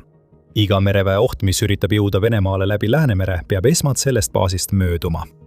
See ongi peamine põhjus, miks see on Venemaa jaoks nii oluline. Kui Kronstadt rivist välja langeb, nõrgenevad Venemaa kaitsevõimed. Putin ei saa endale seda lubada. Venemaa kõva käega juht on meeleheitlikult võimu näitamas, eriti nüüd, kui Venemaa kevad- ja suverünnakud Ukrainas takerduvad. Kui Ukraina ründab baasi, mis peaks peatama Läänemere kaudu toimuvat sissetungi Venemaale, näitab see maailmale, et Venemaa on haavatav. Aga viimasel ajal on Ukraina spetsialiseerunud Putini paljastamisele. Me nägime seda 3. juunil, kui Kronstadti mereväebaas polnud kaugeltki ainus sihtmärk, Peterburis, mis tundis Ukraina droonide viha. Ukraina rünnakud Läänemere piirkonnas on osa laiemast kampaaniast Peterburis, mis näib olevat loodud Putinit alandama. Muzhal linnas ründas Ukraina Peterburi naftaterminali, mis on üks Venemaa suurimaid naftaekspordikeskusi. See terminal mängib olulist rolli Venemaa logistikas ja kütuse ekspordis, teatab CNN, nii et selle kaotus põhjustab suuri probleeme Putini käsilastele rindel. Siiski ei piirdunud Peterburi rünnakud ainult Venemaa mereväeobjektide ja naftataristu kahjustamisega. Ajastus oli laitmatu. Ukraina droonid maandusid täpselt samal päeval, kui Peterburis pidi algama mitmepäevane Peterburi rahvusvaheline majandusfoorum. Astana üritus, mida nimetatud Vene Davoseks, toob kokku tuhandeid osalejaid üle kogu maailma ning traditsiooniliselt esineb selle lõpus peaesinejana Vladimir Putin. 3. juuni pidi olema päev, mil Peterburis äras Vene majandusvõimu majakana. Selle asemel sai sellest päev, mil õhk oli suitsu täis ja kogu jutt oleks olnud Ukraina droonidest, mitte Vladimir Putini katsetest majandussuhteid luua. Venemaa liider jäi lihtsalt piinlikku olukorda. Ta ilmub tõenäoliselt siiski foorumile, kuid ta ei saa vältida seda piinlikkust, mille Ukraina talle just põhjustas. Ukraina president Volodõmõr Zelenskõi kinnitas, et Ukraina oli selle viimase rünnakute seeria taga. Meie kaugmaa rünnakutel, mida viisid läbi SBU sõdurid, mehitamata süsteemide väed, erioperatsioonide väed, Ukraina kaitseministeeriumi sõjaväeluure ja riikliku piirivalveteenistus, on positiivseid tulemusi, teatas Zelenskõi pärast rünnakuid. Ta keskendus Peterburi naftaterminalile, kuigi Ukraina president tegi ka umbmäärase avalduse, et rünnati ka puhtalt sõjalisi sihtmärke Kronstadti baasis. See on tagasihoidlikult öeldud. Tegelikkuses on see, mis juhtus Kronstadtis, Ukraina Peterburi rünnakute peamine sündmus. Ja paipjus seisneb milleski väga konkreetses, mis põleb Ukraina droonide tõttu. See miski on Venemaa jaoks asendamatu ja see on varem mänginud võtmerolli tagamaks, et varilaevastiku laevad, mis seilavad läbi Läänemere, jõuavad oma sihtkohtadesse. Aga enne kui me avaldame, mida Ukraina Kronstadtis tabas, teeme väikese kõrvalepõike. Te vaatate sõjasaadet ja meie toome teieni kogu loo, mitte ainult pealkirjad. Kui teile meeldib see, mida vaatate, siis kindlasti vajutage telli, et ei jääks ilma ühestki meie videost. Sügaval Kronstadti mereväebaasis oli peidus üks laev. Vene korvett nimega Boiki oli baasis remondis enne, kui see saadeti tagasi Läänemerele, kus ta võiks jätkata ohu kujutamist, mida Putin soovib selles piirkonnas tekitada. See ei juhtu enam. Venemaa laev võis olla peidetud väidetavalt läbimatusse baasi, kuid Ukraina leidis selle üles ja riigi droonid tabasid laeva tugevalt. Ukraina mehitamata süsteemide vägede komandöör Robert Brovdi on esitanud kaadrid, mis näitavad, et Ukraina tabas 3. juunil Kronstadtis täpselt seda, mida ta kavatses tabada. kaadrid on filmitud lähenevate droonide vaatenurgast, nagu TVC selgitas, ja need näitavad, et mitte üks, vaid 2 Ukraina mehitamata õhusõidukit tabasid Boikit otse. Nende tabamuste saavutamiseks pidid Ukraina droonid tungima piisavalt sügavale Kronstadti baasi, et jõuda baasi kuivdokki, ületades ilmselt selle käigus Vene õhutõrje. Ja kui droonid oma sihtmärke tabavad, näeme plahvatusi, mis viitavad sellele, et Venemaa korvett niipea enam merele ei lähe. Tundub, et kogu kahju põhjustas just teine rünnak. Oma raportis Ukraina Balti rünnaku kohta ütleb Euromaidani press, et Ukraina teine droon tabas otse Venemaa korveti keskosa, põhjustades suure tulekahju Boiki sillal. Aga tulekahju polegi kõige olulisem uudis. Ukraina sihtis keskset masti, sest just selles, Boiki osas, asuvad kõik kõige kallimad ja tähtsamad elektroonikaseadmed, mida sõjalaev kasutab. Venemaa korvetil on F2 õhuvaatusradar, mis süttis Ukraina droonide tõttu põlema. Sellel on ka elektroonilise sõjapidamise süsteemid, navigatsioonisüsteemid ja Monument A juhitavate rakettide radar. Kõik need asuvad täpselt selles kohas, kuhu Ukraina droonid just tabasid. Ukraina ei pruukinud küll Boiki uputada, kuid sisuliselt on see sama hea kui tehtud. Ilma selle varustuseta on laev praktiliselt kasutuskõlbmatu, vähemalt Balti laevastiku jaoks. Boiki ei näe enam midagi ja ta on kaotanud varustuse, mis pidi teda selliste rünnakute eest kaitsma. See on nagu kerge saak, juba kahjustatud laev, mis on nüüd täielikult rivist väljas, teadmata ajaks. Sündmuskohalt ilmunud satelliidipildid näitavad, et Venemaal pole lootustki seda kahju varjata. Need pildid näitavad, kuidas tuletõrjujad üritavad laevalt tuld kustutada. Nii sild kui ka torn on tulekahjust mustaks tõmbunud ja näivad olevat osaliselt kokku varisenud. Nüüd, see vesi, mida kasutatakse tule kustutamiseks, ei ole sugugi hea ühelegi elektroonilisele komponendile Boiki keskuses, mis suutis ellu jääda Ukraina droonide põhjustatud tulekahjus. Venemaal seisab ees palju korvettide remonte. Tõenäosus on praegu suur, et Venemaa võib Boikist üldse loobuda, eriti kui Ukraina droonide põhjustatud kahjud osutuvad ulatuslikumaks kui seni nähtud. Venemaa jaoks on Boiki kaotus suur probleem Venemaa positsioonile Läänemere piirkonnas. Oma tippajal on see ohtlik laev. See alus on üks Venemaa moodsamaid, kuna tegemist on ühega projekt 20380 Strela Gushi klassi korvettidest, mille Venemaa kavandas universaallaevaks merel. Boiki peaks suutma toime tulla nii merepinna, allveelaevade kui ka õhust tulevate ohtudega ning see on olnud Balti laevastiku teenistuses alates 2013 aastast. Põhjus, miks see üldse Kronstadti mereväebaasis viibis, ei olnud seotud sellega, et see oleks saanud teenistuses olles kahjustada. Boiki saabus baasi veebruaris tavapärasteks remonditöödeks pärast enam kui 10 aastat merel. Sellest, mis pidi olema kiire parandustöö, on saanud Venemaa jaoks õudusunenägu. 100 mm kahurite KH-35 laevatõrjerakettide ja Redut õhutõrjesüsteemiga ujuv platvorm veedab Kronstadtis palju rohkem aega, kui Venemaa ootas. Kuigi see on Balti laevastikule väga kahjulik, on see veelgi suurem probleem varilaevastiku laevadele, mis liiguvad läbi Läänemere ja veavad naftat, mida Venemaa müüb teistele riikidele. Brovdi väidab, et Boikil oli lummav reiside ja seikluste ajalugu NATO piiridel, saates varilaevastikku. Teisisõnu pakkus see laev sõjalist saatet Venemaa poolt kasutatavatele kahtlastele tankeritele, millega transporditi nii naftat ja gaasi, kui viidi läbi hübriidseda NATO riikide vastu, sealhulgas veealuste kaablite sabotaaž ja droonide saatmine NATO territooriumile. Seega Boiki kaotus ei ole halb uudis ainult Venemaale.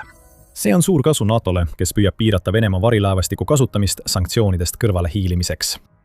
See laevastik tähendab Putini jaoks kõike. Royal United Services Institute'i andmetel on Venemaa kulutanud vähemalt $14 miljardit oma varilaevastiku loomiseks ning teeninud nende abil naftatuludena veel mitmeid miljardeid dollareid. Japan Forward teatas, et maksud tuludelt, mida need laevad teenivad, moodustavad kuni 40% Putini Ukraina sõja eelarvest. Kui varilaevastik halvata, laguneb Putini sõjamasin koost.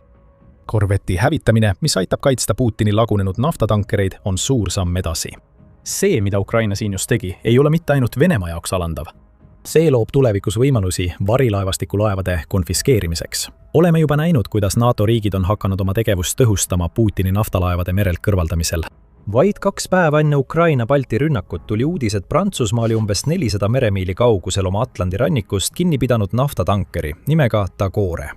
Ja lisaks sellele on olnud veel mitmeid teisi kinnipidamisi, mis kõik on Putini varilaevastikule valusalt mõjunud. Nüüd, kui Boiki pole enam saadaval võimalike kinnipidajate tõrjumiseks, võime hakata nägema rohkem varilaevastiku aluseid, mida kinni peetakse. Võib-olla on uue strateegia seemned just maha pandud. Ukraina purustab Venemaa Balti laevastikku ja riigi partnerid hakkavad üha rohkem varilaevastiku laevu takistama nafta müümisel. Venemaa tahab Poiki võimalikult kiiresti asendada, kuid just siin peitubki suur probleem. See laev on praktiliselt asendamatu. Venemaa ehitas algselt vaid 6 projekti 20380 laeva ja tundub, et rohkem neid juurde ei ehitata. Kui Putin kavatseb saata sarnase korveti Läänemerre, peab ta selleks nõrgendama mõnda teist osa Vene mereväest. Ja sõltuvalt sellest, kui ulatuslik on Ukraina droonide tekitatud kahju, ei pruugi Venemaa olla võimeline parandama Poiki, mis nüüd seisab rivist väljas oma kõige tähtsamas Läänemere baas. Elektroonika, mida Ukraina tabas, on juba iseenesest murettekitav. Kuna Venemaa ägab kümnete tuhandete lääne sanktsioonide all, on tal tõenäoliselt väga raske leida nende elektroonikaseadmete jaoks asenduskomponente. Siiski on siin mängus veel üks tegur – Ukraina. Täpsemalt Ukraina laevaehitajad. Kuigi projekt 20380 on üks uuemaid täiendusi Venemaa mereväes, on see laev kaugel ultramoodsast laevast. Euromiden Press paljastab, et sellel laeval on ebaefektiivsed mootorid ja kehvad jõuseadmed, mis viitab sellele, et Venemaa on püüdnud segada nõukogudeaegset tehnoloogiat kaasaegsemate elektroonikaseadmetega, et luua korvettide klass, mis näib moodsam, kui see tegelikult on. Nüüd arva ära, milline riik ehitas projekti 20380 korvettides kasutatavaid mootoreid kuni 2014 aastani. See oli Ukraina.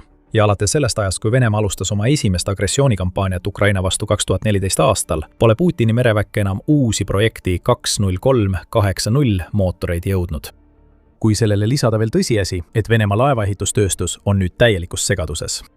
Defense24 toob välja, et enamik Venemaa mereväest koosneb nõukogude ajastu sõjalaevadest ning uute laevade nõudlus on nii suur, et Venemaa laevaehitajad ei suuda sellele ligilähedalegi jõuda. Venemaa ei tee endale siin olukorda lihtsamaks. Peaaegu kõik mereväele eraldatud vahendid suunatakse tuumaallveelaevade arendamisse, jättes pealveelaevad tõsiselt alarahastatuks. Kui Ukraina on suutnud Poiki mootori rivist välja lüüa, tähendab see ainult ühte asja. Venemaa korvet ei seila enam kunagi Läänemerel. Kui me ütlesime, et Ukraina tabas midagi asendamatut, siis seda me mõtlesimegi. Asi pole selles, et Poiki oleks mingi kaasaegse tehnoloogia ime, mida Venemaal oleks raske uuesti ehitada. Pigem on nii Venemaa laevaehitus kui ka mereväe rahastamine nii kehvas seisus, et laev, mida muidu oleks suhteliselt lihtne asendada või parandada, peab nüüd kuude või isegi aastate kaupa seisma mereväebaasi kuivdokis. See on Putini jaoks järjekordne alandus pärast tema Peterburi katastroofi ja see viib meid sujuvalt selleni, miks Ukraina Balti rünnakud on nii olulised. Nii hea kui see ka on, et Ukraina just lõi Balti laevastikus sõjalaeva rivist välja, on Ukraina jaoks tegelikult kõige olulisem sümboolika. Kui Putin püüdis alustada üht Venemaa kalendri tähtsaimat majandus- ja geopoliitilist sündmust, ei räägitud linnas mitte sõlmitavatest tehingutest, vaid mõne kilomeetri kaugusel tõusvatest suitsusammaste, möllavate tulekahjude ja sandistatud laevade kohta. Ukraina on andnud õigeaegse meeldetuletuse, et Putini alustatud sõda on nüüd tagasi jõudnud Venemaale. Sellest ei pääse üle ega ümber ning kuigi Zelenski väidab, et Ukraina ei jälgi, kuhu Putin pärast Peterburi rünnakuid suundub, ei saa eitada siinset ajastust. See polnud juhus. Ukraina valis täiusliku aja, et Poiki maha võtta. Kuid kui ta üritab piinlikkust varjata, on Putini jaoks palju suurem mure see, et sõjas on avanenud uus rinne. Balti piirkond, mis on aastaid olnud Ukraina rünnakute eest kaitstud, on nüüd Ukraina rünnakutele avatud.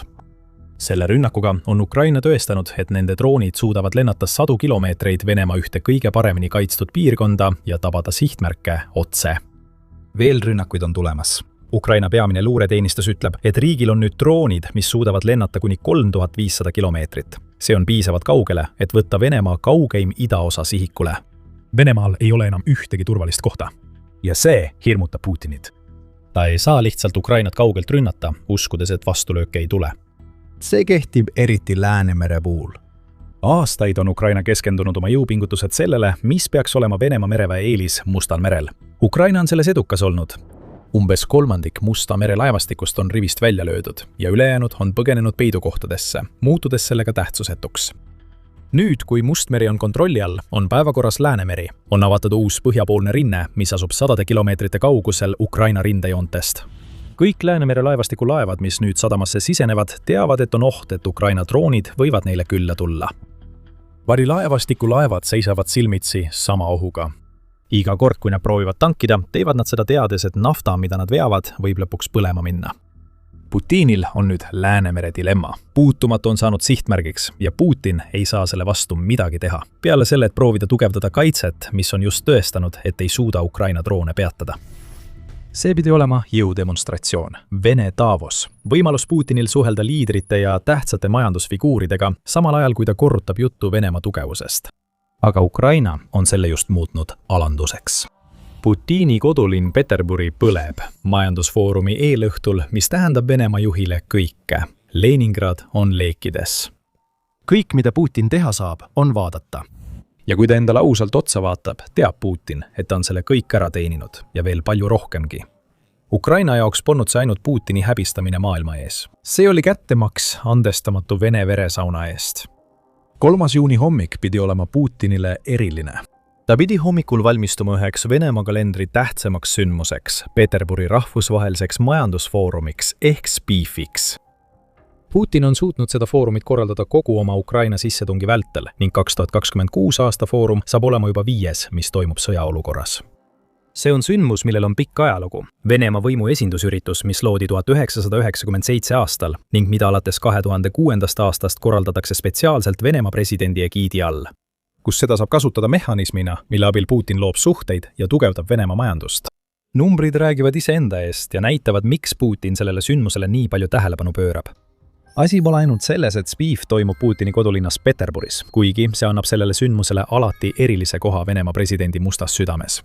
See on sündmus, mille ametlik SPIEF-i veebisait väidab, et 2025 aasta üritusel võõrustati 24 200 inimest 144 riigist. Väidetavalt sõlmiti selle aasta SPIEF-il 1084 lepingut koguväärtusega umbes $87,8 miljardit ning seal osales üle 1300 eksperdi ja esineja. SPF ei ole mingi tühine näitus. See on Putinile ülioluline, kuna ta püüab luua narratiivi, et Venemaa on endiselt oluline ülemaailmne majandusjõud. Ja 2026 aasta SPIEF saab olema tavapärasest veelgi olulisem. BBC andmetel on kohal külalised enam kui 130 riigist ning kohal on ka tagasihoidlik USA delegatsioon. Delegatsioon ei ole suur, kuid see on märkimisväärne. Trumpi administratsiooni liige osaleb üritusel, mis tähistab esimest korda mitme aasta jooksul, kui USA esindaja on sellel üritusel kohal, teatab Kyiv Independent. Me räägime teile seda kõike, et rõhutada, et 2026. aasta SPIEF tähendab Putinile kõike. Ukraina teadis seda.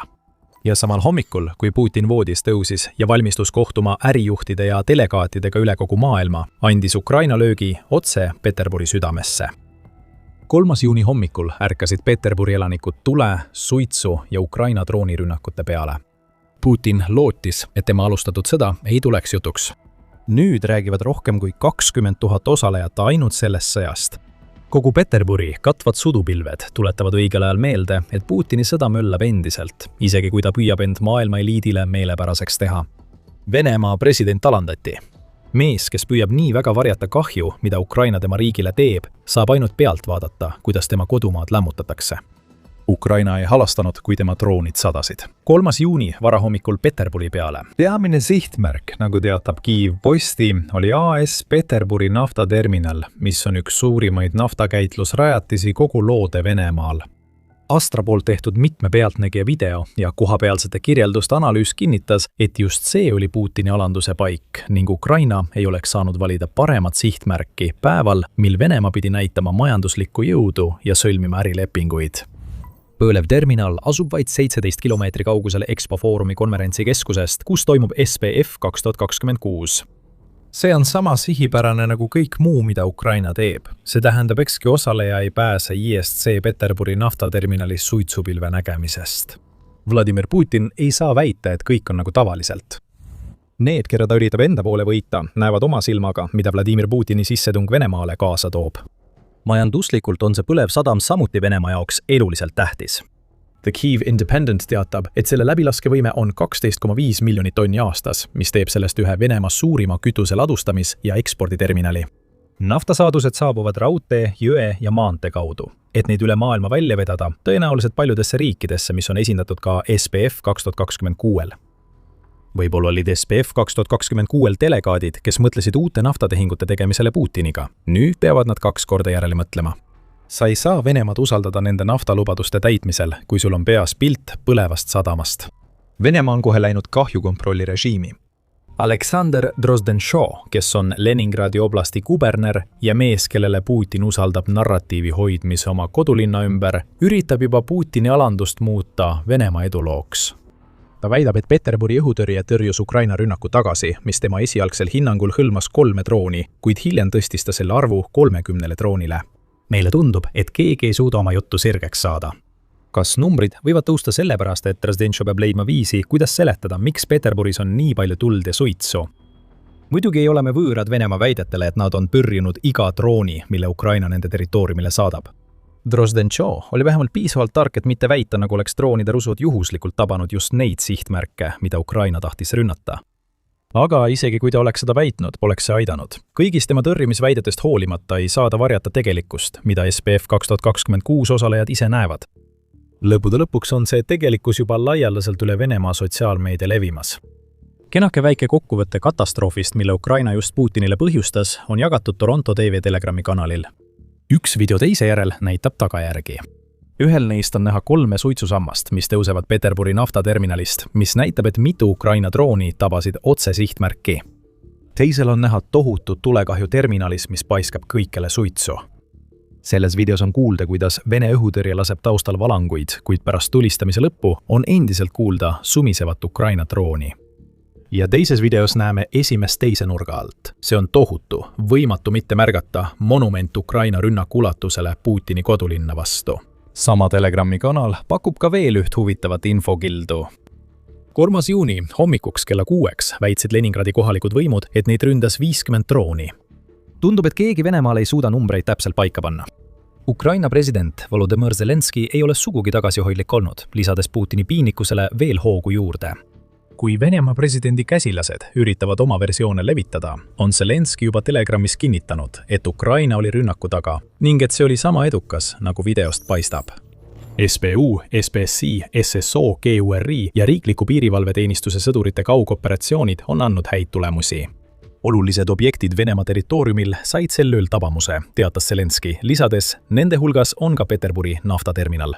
Meie Ukraina riigipiirist kuni selle Venemaa naftatööstuse objektini, mis töötab sõja heaks, on umbes 1100 kilomeetrit, teatas Zelenski. Putini haavale puistatakse mõnusalt soola juurde. See 1100 kilomeetri mainimine on sama sihipärane kui kõik muu, mida Ukraina Peterburis tegi. See on sõnum nii Putinile kui ka tema majanduskonverentsil osalejatele. Ukraina droonid suudavad lennata sügavale ja anda tugevaid lööke. Ükski koht Venemaal ei ole turvaline, isegi mitte kroonijuveel Peterburi, mille Putin on valinud 10 000 inimeste vastuvõtuks. Aga võib-olla kõige suurem märk sellest, et SPF 2026 on asjad väga valesti läinud, nagu möllavast tulest ja silmatorkavast suitsust veel vähe oleks, on see, mis toimub Peterburi Pulkovo lennujaamas. Venemaa oli sunnitud lennujaamas käivitama niinimetatud kova turvaplaani, nagu kirjutab Kyiv Post, sest sinna pidi saabuma osa SPF 2026 külalistest. Lennuhäireid on palju, üle 10 väljuva lennu on edasi lükatud või tühistatud. Need, kes saabusid konverentsi eel lennujaama, nägid paanikat oma silmaga ja saavad aru, et kui Ukraina jätkab rünnakutega, võivad nad jääda Peterburi palju kauemaks, kui algselt plaanisid. Jällegi, see on sõnum, see on Venemaa sõja tegelikkus. See on tõeline suits, mis peitub Putini ja tema kaaslaste loodud suitsukatte taga. Ja ärge tehke selles osas viga. Ukraina tahab, et need, kes suunduvad SPF 2026-le teaksid, rohkem võib tulla ja kindlasti tulebki. The Kiev Independent avaldab, et Ukraina SBU on pärast rünnakut avaldanud avalduse, milles öeldakse, et SBU-l oli rünnakus laastav roll. Seega ootab ees stabiilne tulevik regulaarsete tulekahjude näol naftatöötlemistehastes, naftabaasides ja terminalides, mille kaudu Kreml teenib naftadollareid oma agressiooni rahastamiseks, ütles SBU enne oma hoiatuse edastamist. Mida kauem Venemaa valib sõja rahu asemel, seda sagedamini lähevad põlema rajatised, mis seda üleval hoiavad. Teisisõnu, täna põleb AS Peterburi naftaterminal ja peagi saabub veel droone, et seda leegis hoida. See, mida me just Peterburis nägime, oli Putini alandamine. See oli täiesti selge. Aga asi polnud ainult selles. Ukraina süütas Putini kodulinna, sest tahtis kättemaksu. Venemaa tegi midagi nii kurja kuulutavat, et sellele tuli vastata. Üle 20 000 inimese näeb nüüd, milline see vastus oli. Aga enne kui räägime, miks Ukraina vajas kättemaksu, tuletame kiiresti meelde, et vaatate sõjasaadet. Kui te pole veel kanalit tellinud, siis nüüd on ideaalne aeg nuppu vajutada. Alanduste rindel on Ukraina. 3. juuni rünnakud, vaid viimased paljudest piinlikest hetkedest, mida Venemaa presidendil tuli mais taluda. Kuu algas 2026 aasta mornil võidupüha paraadil, mis toimus droonirünnakute ähvardusel ja muutis selle, mis pidi olema järjekordne Venemaa jõudemonstratsioon, masendavaks sündmuseks, kus Venemaa ei näidanud ühtegi neist tehnikavahenditest, mis tavaliselt on päeva tipphetkeks. Kuu edenedes on Ukraina rünnakud Venemaa naftatööstuse vastu põhjustanud kütusepuuduse Krimmis, kus elanikele kehtestatakse tanklates piiranguid, sest rafineerimistehased põlevad. Isegi enne 3. juunit oleks Putinil olnud raske pea püsti hoida ja rahvusvaheliste ärimeestega suhelda, samal ajal kui tema rahvas kaebas pea kohal lendavate droonide üle. Kuid alandus oli vaid esimene osa Ukraina eesmärgist, 3. juunil. Teine oli kättemaks. Et mõista miks, peame vaatama, mida Venemaa tegi 2. juunil. Venemaa valis selle päeva, et alustada laastavat raketi- ja droonirünnakut üle kogu Ukraina. Al Jazeera teatel oli lõplikuks ründevahendite arvuks 656 drooni ja 73 raketti, mis sihtisid Kiievit ning linnu Dnipro, Harkiv, Poltava ja Zaporižja. Ukraina tegi kõik, mis suutis, et rünnakut peatada. Riigi õhutõrje tegutses suurepäraselt, hävitades 602 drooni ja 40 Venemaa raketti. Siiski püüdis Venemaa selle rünnakuga tekitada võimalikult palju kahju. Atlantic Council teatab, et 73 välja lastud raketist oli üle 30 ballistilise, mis teeb 2. juuni üheks suurimate ballistiliste rünnakute päevaks, mille Venemaa on Ukraina vastu korraldanud pärast seda, kui Putin tungis riiki. Kahju oli see, mida Venemaa soovis saavutada ja just kahju Venemaa saigi. Ainult, et Putin ei andnud korraldust rünnata taristut, ta sihtis Ukraina tsiviilelanikke. Al Jazeera teatel hukkus Venemaa õõvastava rünnaku tagajärjel vähemalt 22 inimest ja veel 10 said vigastada. Atlantic Council hindab ohvrite arvu üle 100. Ja see ütleb, et Venemaa 2. juuni rünnak kujutab endast Vene kampaania eskaleerumist Ukraina tsiviilelanike vastu. See on juba toonud kaasa 15 850 surmajuhtumit ja 44 809 vigastust aprilli lõpuks ÜRO inimõiguste ülemvoliniku büroo andmetel. Nagu SPF oli see Venemaa jaoks veel üks viis oma jõu näitamiseks. Kui foorum, mille Ukraina oma vastusega just nurjas, näitab Venemaa majanduslikku jõudu, siis 2. juuni rünnak oli mõeldud hirmutamiseks, et näidata Ukrainale, et Venemaa suudab ballistiliste rakettidega tabada tema linnu ja tappa tsiviilisikuid. Kuid nagu paljude teistegi Venemaa tegude puhul ei vasta kavatsus tegelikkusele. Putin tahab näida võimas, kuid 2. juuni rünnak näitab vaid tema meeleheidet. Venemaa maismaa sissetung on lagunemas, isegi kui Putin võõrustab Peterburis hulka välisriikide kõrgeid ametiisikuid. Hoolimata kevad- ja suverünnakust, mis pidi Ukraina kukutama, pole Venemaa 2026 aasta esimese 5 kuu jooksul lahinguväljal praktiliselt mingeid edusamme saavutanud, samal ajal kui Putini käsilased kannavad kohutavaid kaotusi, mis ulatuvad umbes 35 000 kuus. Need kasvavad tagasilöögid on õõnestanud Putini režiimi katseid kujutada Venemaa võitu Ukrainas vältimatuna.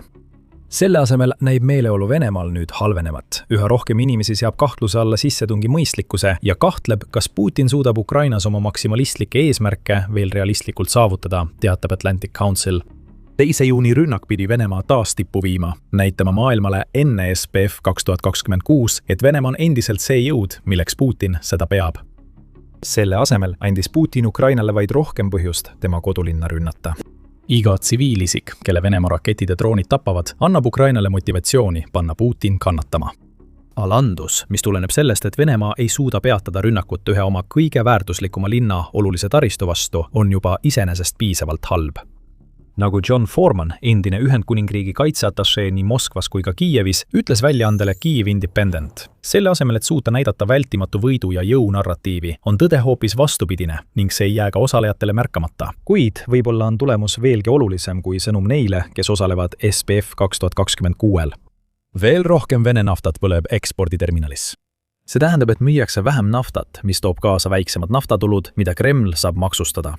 Tegelikult on see kõik seotud Venemaa nõrgestamisega rindel. Majandusliku eluliini katkestamine, mis kulgeb läbi Peterburi, mängib selles oma rolli. Ja ajastus lihtsalt langes nii, et Ukraina sai anda topeltannuse kättemaksu ja alandust, mida Putin ei saa muud teha kui alla neelata. Nüüd võivad need, kes on jälginud, kuidas Ukraina viib läbi kaugmaa rünnakuid Venemaa vastu, endalt küsida ühe küsimuse. Aga kuidas on lood teiste rünnakutega? Kui see küsimus sulle pähe tuli, oled sa väga terane. Nii muljetavaldav kui ka naftaterminali purustamine Peterburis oli, on Ukraina korduvalt tõestanud, et ta ei keskendu ainult ühele sihtmärgile, kui saadab oma kaugmaadroonid Venemaale. AS Peterburi naftaterminal oli vaid üks mitmest sihtkohast, mida tabati 2. juunil ja 3. juuni jooksul. Pravda andmetel jõudsid Ukraina droonid ka Venemaa Tambovi oblastisse, mis asub rindeliinist peaaegu 600 kilomeetri kaugusel. Seal andsid need droonid Mitšurinski linnas asuvale tootmistehasele otsetabamusi, mis väidetavalt toodab seadmeid, mida kasutatakse Vene lennukite ja raketikontrollisüsteemide jaoks. Täpsemalt toodab tehas MP95 sensoreid, mida kasutatakse Venemaa KH-101 tiibrakettides, samuti gyromootoreid, mis on vajalikud KH-59 raketis kasutatavate sensorite jaoks. Me näeme taas eesmärki. Venemaa kasutas 2 juunil rakette ja lennukeid, et põhjustada tsiviilisikute surma. Ukraina vastus oli hävitada üks tehastest, mis toodab varustust, mida selliste rünnakute läbiviimiseks vajalike relvade jaoks vaja on. Sellele rünnakule lisaks ütleb Pravda, et Vene võimud on väitnud, et nende õhutõrje on alates 2. juuni õhtust Moskva piirkonnas alla tulistanud üle 20 Ukraina drooni. See on veel üks sõnum Putinile. Suurem osa kahjust võib olla tekitatud Vene presidendi kodulinnas, kuid Ukraina tahab, et Putin mäletaks, et nad suudavad oma droonidega jõuda ka presidendi võimu keskmesse. Nüüd põleb Venemaa kroonijuvel. Ja kui Putin püüab pidada oma tavapärast peaettekannet, teab ta, et Vene Davos on läbi kukkunud. Liik ja suitsu on juba nähtud. Konverentsil osalejad teavad, et iga Putini katse jõudu näidata on vale. Linn, mis asub üle 1000 kilomeetri kaugusel Ukrainast, on just saanud löögi. See tähendab, et miski Venemaal ei ole turvaline ja kogu maailm teab seda nüüd. Aga ausalt öeldes pole tulekerad, mis neelavad Venemaa tähtsamaid linnu, Putini jaoks midagi uut. See, mida me just nägime Peterburis, on üks paljudest näidetest Ukraina üha intensiivistuvast kaugrünnakute kampaaniast Venemaa vastu aastal 2026. Vaid paar nädalat varem tegi Ukraina midagi sarnast. Pärast johkrat rünnakut Kiievis, mis jättis 24 inimest surnuks, ründas Ukraina sügaval Moskvas. Guinness peab vist uue raamatu tegema. Miks Ukraina teeb jätkuvalt võimatut, purustades rekordeid üksteise järel, samal ajal kui Venemaa laguneb? Sõidukid hävitatakse sellise kiirusega, mida Putin ei suuda isegi ette kujutada. Venemaal põlevad rafineerimistehased igal pool, kuna Ukraina korraldab rekordarvu rünnakuid. Rekordid püsivad ja on valmis taas purustamiseks, kui Ukraina muutub tugevamaks. Venemaa vihkab seda kõike, kuid ei saa midagi ette võtta. Alustame logistikarekordist, sest see on suur asi, mis avaldab tohutut mõju igale plaanile, mille Putin tegi oma kevadiseks ja suviseks pealetungiks. 31. mai raportis teatab Euromaidan Press, et Ukraina püstitas kõigi aegade päevarekordi hävitatud Vene sõidukite arvus. See rekord püstitati 29. mail ja see on 483 Venemaa sõidukit. Ukraina kindralstaap esitas üksikasjad Facebooki postituses, kus märgiti, et need sõidukid on autod, veoautod ja kütuseveokid, mis tavaliselt tegutsevad rindejoone taga, et hoida Venemaa logistilisi operatsioone töös. Ja et sellele suurele kaotusele veelgi soolahaavale raputada, hävitas Ukraina ka 2 Vene tanki ja 7 nende soomustatud lahingumasinat. Võib väita, et tehniliselt teeb see rekordiks 492 hävitatud sõidukit. Ukraina on rahul ka 483-ga. Sellel rekordil on veelgi rohkem tähendust. Ukraina on seda 2026 aastal korduvalt purustanud, näidates, kui tõhusaks on ta muutunud Venemaale keskmise ulatusega kahju tekitamisel. Ja kui vaadata kuulõikes, näeme nüüd selgelt, kui palju Ukraina kampaania on laienenud. 1. aprilli raportis märkis United24 meedia, et Ukraina oli 31 päeva jooksul hävitanud 3545 Venemaa sõjaväesõidukit. Samal kuul püstitas Ukraina ka oma tolleaegse rekordi, hävitades 27. märtsil ühe päevaga 210 sõidukit. Kui liigume edasi maini, näeme, et need numbrid on enam kui 2-kordistunud. Päevane number, mida just jagasime, on 2,3 korda suurem kui 27 märtsi rekord, mis on Ukraina jaoks fenomenaalne saavutus. Aga oodake korraks, selle video tootmise ajal tuli ka värskeid uudiseid. Kui arvasite, et 29. mai oli Venemaa jaoks halb, siis Ukraina tegi seda uuesti ja lõpetas mai stiilselt. 31. mail jagas Ukraina relvajõudude peastaap veel ühe igapäevase kaotuste statistika. Vladimir Putin oleks juba valusalt tundnud, kui nägi, et Venemaa oli sel päeval kaotanud veel 1560 sõdurit. Aga kui me kiiresti kontrollime mootorsõidukite ja kütuseveokite numbreid, näeme midagi märkimisväärset. 524 hävitatud ühe päevaga. Ukrainal kulus vaid 2 päeva, et ületada. 29. mail püstitatud rekord 41 sõiduki võrra. See tähendab, et Venemaa rekordilised sõidukikaotused 29. mail polnud ühekordne juhus. Need on osa mustrist, mida Ukraina teadlikult loob ja millest saad peagi teada. Ukraina ei purustanud mais ainult oma igapäevast sõidukite hävitamise rekordit. See purustas täielikult oma varasema rekordi Vene sõidukite igakuise hävitamise osas.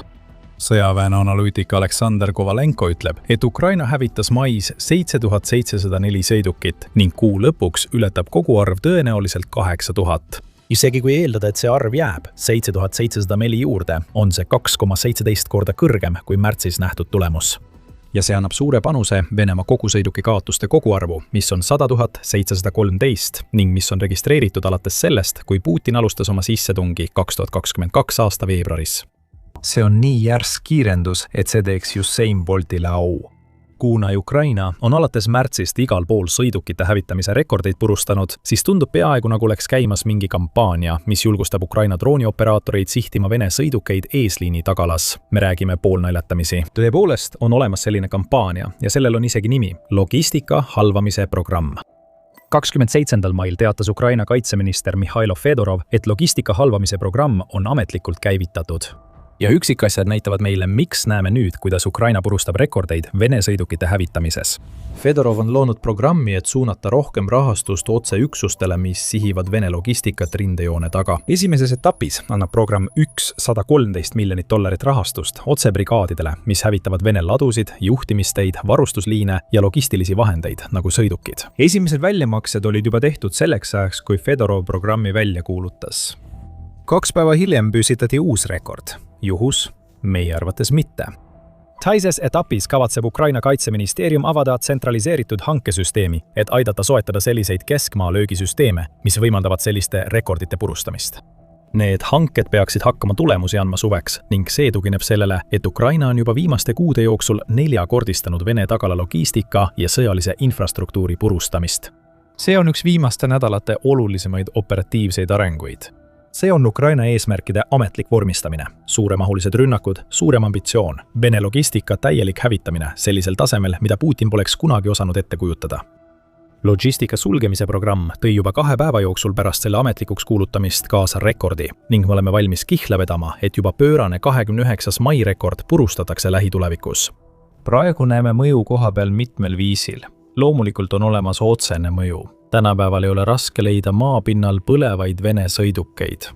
Kõige selgem märk sellest, mida Ukraina teeb, tuleb maismaa koridorist, mis ühendab okupeeritud Krimmi ja Donetskit ning mis on sunnitud sulguma Ukraina keskmaa rünnakute laine tõttu, mis hävitavad nii palju Venemaa sõidukeid. Manhuši-Badjanski tee on alates 31. maist kogu liiklusele suletud, mis tähendab, et Venemaa keelab omaenda inimestel kasutada teid, mida ta on okupeerinud. Ümber suunatud liiklus saadetakse alternatiivsele rannikuteele, mis on kiiresti ummistunud. Ja Forbesi andmetel on Ukraina suurendanud oma rünnakuid kõigis lõunaosas okupeeritud piirkondades, kusjuures tähelepanuväärne on üle 125 rünnaku, mis on korraldatud maismaa koridori vastu, mis ühendab Krimmi ja Donetskit. Meil ei ole ametlikku kinnitust, et see on järjekordne rekord, kuid nende rünnakute ulatus võrreldes varasemaga viitab sellele. See ei ole juhus, et Ukraina korraldas vaid mõni päev varem sellel nüüd suletud maanteel rünnaku, mida Euromaidani press nimetas tuleetenduseks ja mis hävitas kütuseveokid, veoautod ning ühe haagise.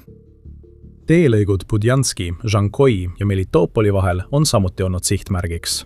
Need on vaid mõned näited. Ja oleksime siin terve päeva, kui loetleksime iga Ukraina rünnaku, mis viis selle rekordilise kuuni.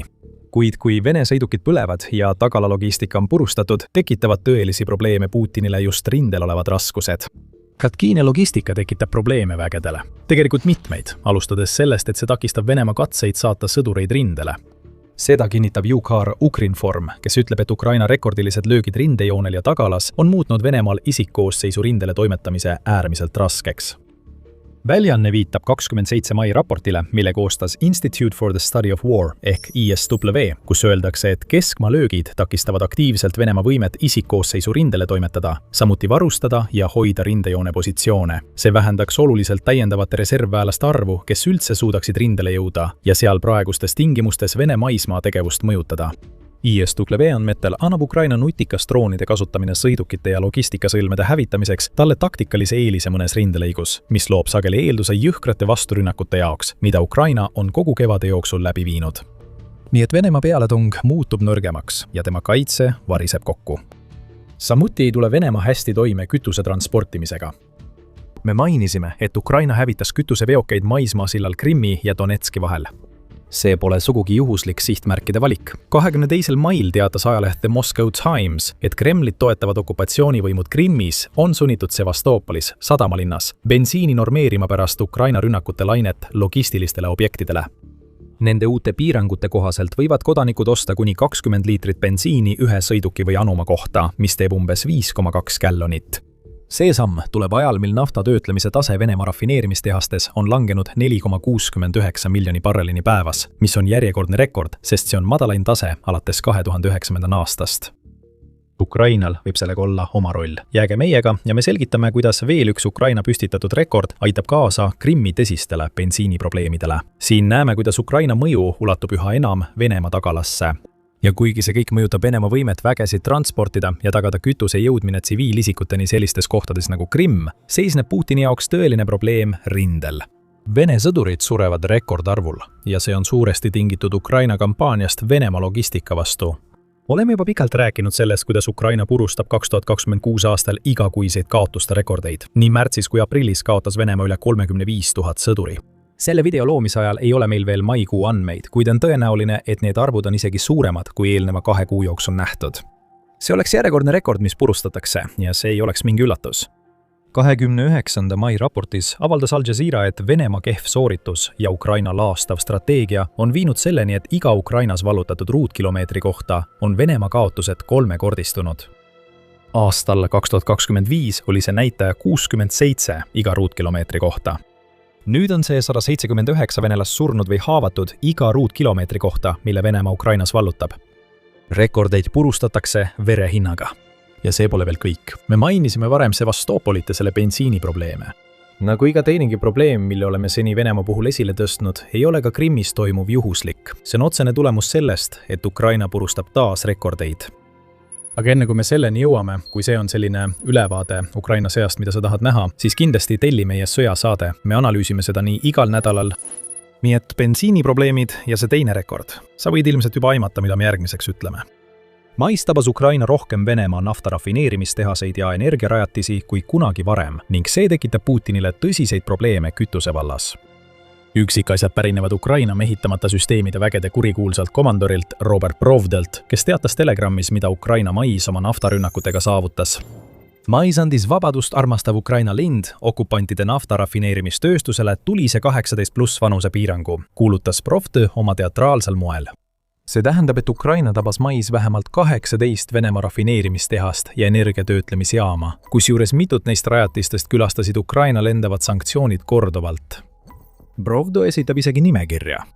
Moskva, Saratov, Tuapsi, Vysk-Kommunal, Volgograd, Yaroslav, Novorossiysk, Grozovaja, Sizran, Kostovo, Ryazan, Taman, Pam, Kirishi, Samara, Yaroslav, LVDS, Primorsk, Taganrog, Astrahan ja Orenburg. Gaasitöötlemistehased, ütleb Brovdi.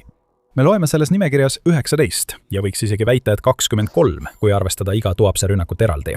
Need rünnakul ei tähendanud lihtsalt seda, et 1 või 2 drooni tabasid hoonete katuseid. Need olid tõhusad ja laastavalt mõjusad. Brodski kinnitab, et rohkem kui pooled tema nimekirjas olevatest rajatistest olid sunnitud mais mingil hetkel oma tegevuse peatama. See ütleb meile, et Ukraina ei ründa ainult energiataristut, vaid tabab nende rajatiste kriitilisi osi, mida tuleb remontida. Enne kui Venemaa saab naasta olulise ülesande juurde, toota rohkem töödeldud naftatooteid, mida saab müüa või rindele saata. Brodski teeb selle selgeks veel ühe oma dramaatilise avaldusega, kui ta ütleb. Kuldse nafta antiloobi pussitamine on selle diskoteegi peamine eesmärk, sest iga mustaläga tünn muudetakse šahheedideks, kaliibriteks ja iskanderiteks ning lendab. Mei on toonud rekordilise kulminatsiooni Venemaa energia vastu suunatud kampaaniale, mis on kestnud juba pikka aega. 22. mai raportis teatas Kyiv Independent, et Ukraina oli selleks ajaks tabanud Venemaa naftarafineerimistehaseid 158 korda. See number on nüüdseks juba üle 160 ja kasvab ainult edasi. 24 Venemaa 33 suuremast rafineerimistehasest on olnud sihtmärgiks, enamik neist korduvalt, ning Ukraina on tabanud kõiki naftarafineerimistehaseid, mis asuvad Venemaa Euroopa osas. Need, mis asuvad kaugemal, saavad peagi samuti sihtmärkideks, sest Ukraina on arendanud võimekuse purustada nii kaugus kui ka löögimahu rekordeid. Aga sellest räägime kohe varsti. Ukraina ei näita mingeid märke, et aeglustaks Venemaa nafta ja gaasi hävitamist. 1. juunil teatas Japan Times, et eelmisel õhtul ründasid Ukraina droonid sihtmärke üle kogu Venemaa, sealhulgas naftaturustiku pumpamisjaama, kütuselao ja Saratovi naftatöötlemistehase. Võite mäletada seda rafineerimistehast kui teist nimekirjas, mille Provdi jagas. See tähendab, et Saratov on pidanud mais taluma vähemalt 2 rünnakut. See rafineerimistehas ei asu ka Ukrainale lähedal. Droonid pidid selleks läbima umbes 700 kilomeetrit, avaldas Ukraina president Volodõmõr Zelenskõi. Kuid tõeline tipphetk oli rünnak nafta pumpamisjaama vastu Kiirovi piirkonnas. Ukraina droonid läbisid selle rünnaku sooritamiseks 1300 kilomeetrit. See ei ole päris rekord. Ukraina pikim rünnak selle sõja jooksul on seni olnud 1750 kilomeetrit. Aga see näitab meile, et Ukraina droonikampaania laienemine ei piirdu ainult rindejoone ega okupeeritud Ukraina-Vene tagalaga. See toimub kõikjal, kuna Ukraina droonid tabavad sügavamalt ja tugevamalt kui kunagi varem. Mõju on selgelt näha, eriti sellistes kohtades nagu Krimm, kus tsiviilisikud tunnevad sõja mõju mitte droonide põhjustatud surma või vigastuste kaudu, vaid olulise kütuse kaotuse tõttu, mille on põhjustanud Ukraina tekitatud puudujäägid. See kütusekriis, nagu ka Ukraina droonirünnakud, laieneb seni, kuni Ukraina jätkab surve avaldamist. Siiski on Putini jaoks suurem kaotus, see mõju, mida Ukraina rekordilised rünnakud avaldavad Venemaa võimele kütusetooteid eksportida. 1. juuni raportis avaldas Reuters, et Venemaa on keelanud lennukikütuse ekspordi kuni 30. novembrini. See näitab meile, et Venemaad sunnitakse tegema mõningaid raskeid valikuid. Riik peab kütust müüma. Nafta ja rafineeritud toodete müügist saadava tulu maksustamine on see, mis hoiab miljardid dollarid Putini sõjakassasse voolamas, kuid seda kütust on vaja ka rindel. Kui võtta Venemaa pilootidelt lennukikütus, kaovad nende kaubmaa rünnakud Ukraina vastu. Kui võtta see välismaistelt ostjatelt ära, hakkab raha otsa saama. Igal juhul saad sama tulemuse. Venemaa sõjamasin nõrgeneb. See on Ukraina strateegia geniaalsus. Rekordilised droonirünnakud Venemaa energiarajatiste vastu avaldavad selget mõju. Droonide juurde jäädes on meil teile veel üks rekord jagada. 27. mail avaldas United 24 Media, et Ukraina püstitas järjekordse rekordi FPV droonirünnakuga, mis erines kõigist seni sõja jooksul korraldatutest. Taustaks. FPV droonid on rindel väga levinud. Need on mõeldud lühimaa droonideks, mis tavaliselt töötavad 15-20 kilomeetri raadiuses ning need on võtmetähtsusega tapatsoonide loomisel Ukraina poolt aladel, mida Venemaa soovib vallutada. Nüüdseks on nende droonide kauguse piirangud sisuliselt minevik. Sõjalise analüütiku Serhii Stenenko sõnul suutis Ukraina kasutada FPV drooni, mis lendas hämmastavad 102 kilomeetrit okupeeritud aladele. See tähendab, et FPV droon tabab nüüd ka keskmisel kaugusel. Ja Ukraina tegi seda ilmaema drooni kasutamata, et drooni sihtmärgile lähemale viia. United 24 Media sõnul näitab uus rekord, kui kaugel on Ukraina jõudnud oma FPV droonide toitallikate, navigatsioonisüsteemide ja kaugjuhtimise stabiilsuse parandamisel. Ja lihtsalt selleks, et asja veelgi rõhutada, oli selle rekordilise FPV droonilennu sihtmärgiks Vene sõiduk. Üks rekord purustati selleks, et aidata kaasa teise purustamisele, mis peagi samuti ületati. Ukraina kogub rekordeid nagu Millenial, kes just avastas vinüülplaadid.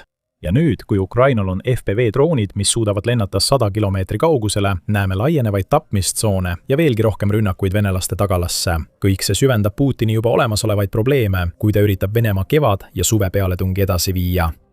Jätame teid nüüd väikese lõiguga. Tundub, et ainus rekord, mida Ukraina mais ei suutnud purustada, oli tema kaugmaa rünnakute rekord, nagu me varem mainisime. 1750 kilomeetrit on muljetavaldav sihtmärk, mida ületada. Nii muljetavaldav, et see võib tunduda võimatu eesmärgina. Aga see ei ole võimatu.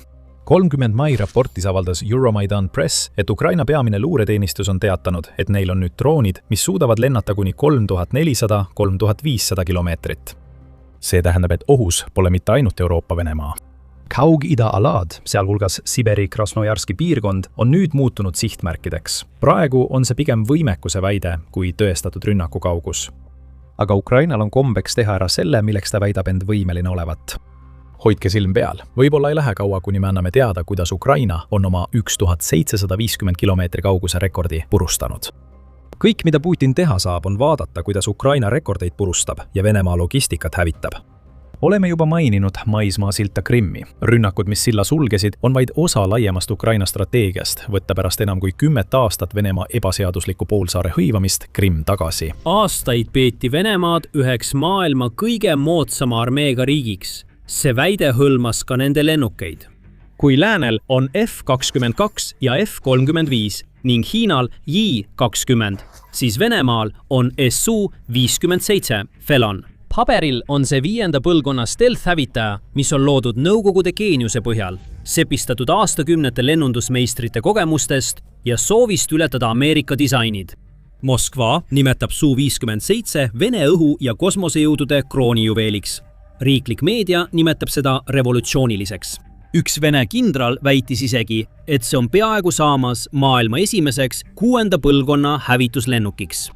Aga see lugu hakkab nüüd tunduma auklikuna, sest Su-57 ei ole kroonijuvel. See on hoolikalt hoitud illusioon. Ja seda toetavad tegelikult statistika, andmed ja katsed, sealhulgas Su-57 looja, Vene lennukitootja Suhoi enda patenditaotlused. Nagu selgub, võib Su-57 olla nii ülehaibitud, et see püstitab rekordi oma jõudluse ja võimete kohta käivate eksiarvamuste arvult. Täna kavatseme selle illusiooni purustada. Aga enne kui läheme numbrite juurde, määratleme täpselt, mis asi 5. põlvkonna hävitaja üldse olema peaks ja mis veelgi olulisem, kuidas see erineb eelnevatest põlvkondadest. Sest selleks, et mõista, kui palju Su-57 alla jääb, pead sa aru saama standardist, mille järgi seda hinnatakse. 4. põlvkonna hävitajad on lennukid nagu F-15, F-16, MiG-29 ja Su-27. Need on tehniliselt külma sõja lennundusmõtte tipp, mis on loodud 60-ndatel ja 70-ndatel. Need on kiired, väga manööverdatavad ja suudavad kanda muljetavaldavat relvastust. Külma sõja ajal kehtis lennukite puhul põhimõte, et suurem on tavaliselt parem ning nähtavad relvad suutsid pakkuda piisavalt hirmutavat mõju, et proovida vastast rahustada ilma kallist varustust tegelikult kasutamata. Seda muudab keerulisemaks asjaolu, et radarid ja tuvastussüsteemid olid pärast 2. maailmasõda alles oma algusjärgus. Radari ristlõike pindala mõiste oli küll atraktiivne, kuid see polnud midagi, mida hävituslennukid aktiivselt tähtsustasid. Selle asemel kandsid 4. põlvkonna lennukid oma rakette ja pomme väliskanduritel, mis on radarile nähtavad ja suurendavad lennuki üldist radarisignaali. Radari seedmed ise põhinesid erinevatel põhimõtetel, ilmselt seetõttu, et tol ajal ei olnud meil paremat tehnoloogiat teada. Nii et 4. põlvkonna radar, mis saadab signaale välja, annab samal ajal oma asukoha teada kõigile, kellel on vastav varustus. Ja kuigi neid lennukeid saab täiustada parema avionika ning isegi täielikult digitaliseeritud süsteemide ja uuema radariga, ei saa neid põhimõtteliselt ümber kujundada vargtehnoloogiat silmas pidades, sest nende lennukikere geomeetrias ei olnud sellega algusest peale arvestatud. See on 4. põlvkonna lennunduse lagi. Sa võid lautaukse katta radarit neelava materjaliga, aga see on ikkagi lautauks. Nüüd muudab 5. põlvkond vargtehnoloogia olemust täielikult. Esiteks saavutatakse väga madal radari ristlõige juba disaini algfaasis kere kuju ja materjalide abil. Lennuk peab radaril paistma peaaegu nähtamatuna juba esimesest joonisest alates.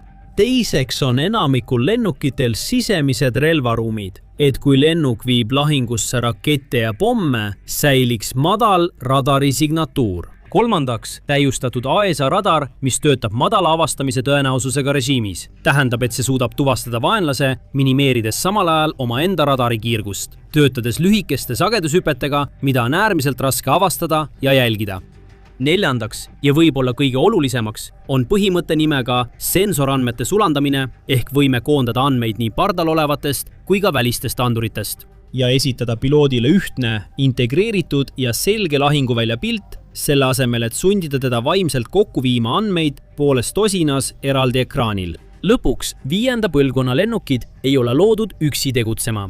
Nende võrgupõhised integreerimisvõimalused tähendavad, et nad saavad omavahel sihtimisandmeid jagada, saada uuendusi teistelt platvormidelt ning tegutseda side- ja juhtimissõlmena teistele lennukitele laevastikus. Need 5 alustala, manööverdusvõime, kiirus, teadlikkus, arenenud vargstehnoloogia ja ühenduvus kirjeldavad lühidalt, miks 5. põlvkonna lennukid oma kasutuselevõtul nii suurt mõju avaldasid. Ja enamasti on F-22 ja F-35 loodud kõiki neid alustalasid toetama.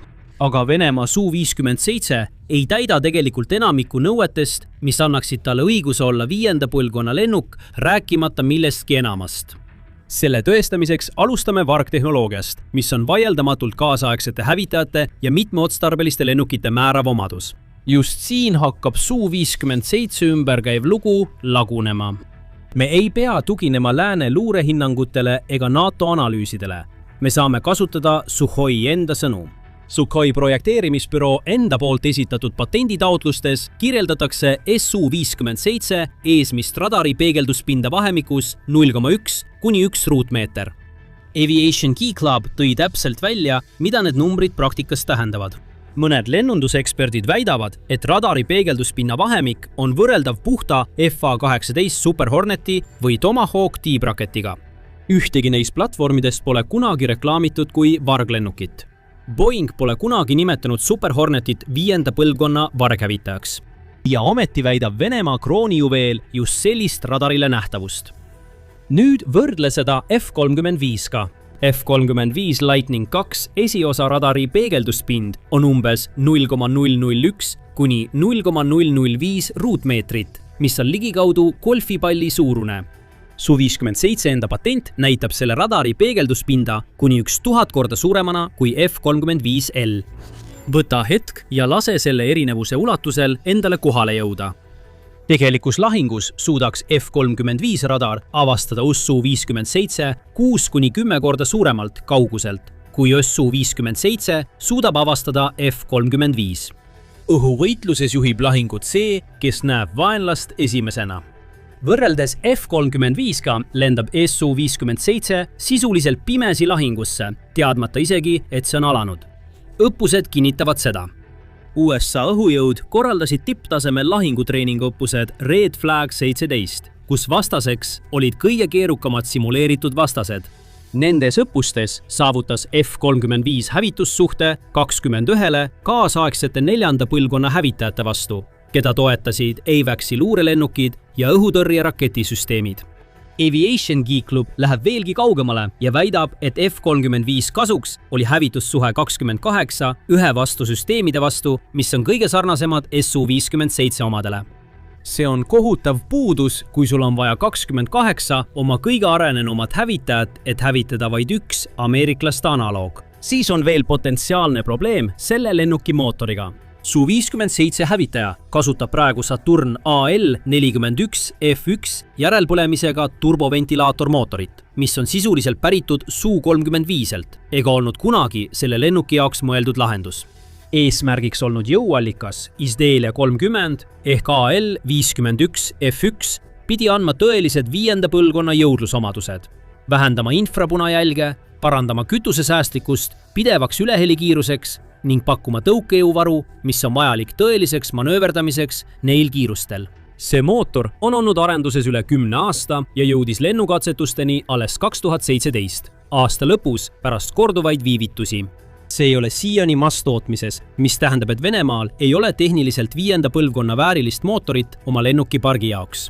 Lennundusekspert Valeri Romanenko, rääkides väljaandele The New Voice of Ukraine, tõi välja veel ühe olulise puuduse Su-57 juhtimis- ja kontrollsüsteemide integreerimisel, väites, et see ei ole kaugeltki lääne 5. põlvkonna platvormide tasemel.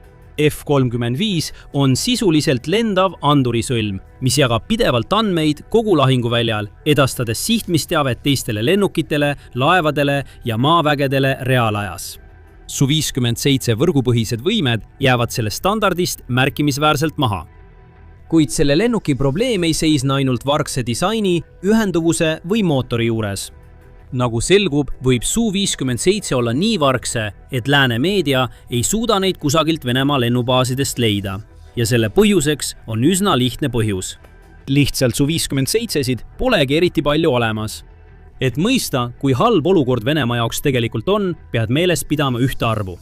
Ainult Lockheed Martin tarnis 2025 aastal 191 F-35 lennukit. Kui arvestada kõiki lääne hävitajate programme, sealhulgas F-35, F-16, F-15EX, Rafale, Typhooni ja Gripeni lennukeid, siis on NATO ühine tootmismaht umbes 290 lennukit aastas. Kuid Venemaa kogu hävitajate tootmisbaas suutis 2025 aastal tarnida vaid 33 lennukit ning see number hõlmab kõiki lennukitüüpe, sealhulgas Su-34, Su-35, Su-57 ja Su-30.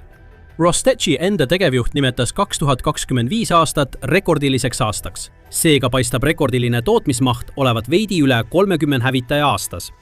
Seda on lihtne seletada, kui mõistad, kui laialdased, struktuursed ja infrastruktuurilised probleemid Venemaal oma sõjatööstuskompleksiga on.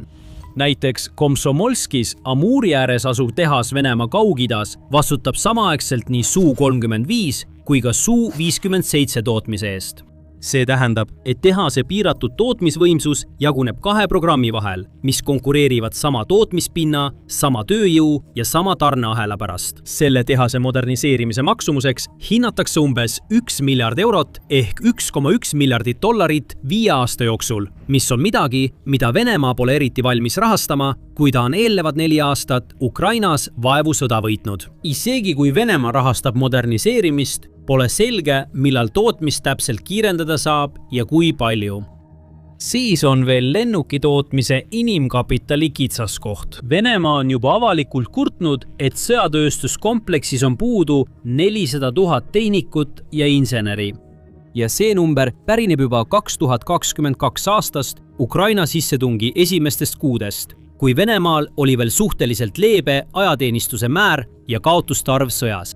Isegi kui Venemaal õnnestub leida piisavalt oskustega töötajaid ja insenere, et lennukeid ehitada, on mängus veel 2 probleemi.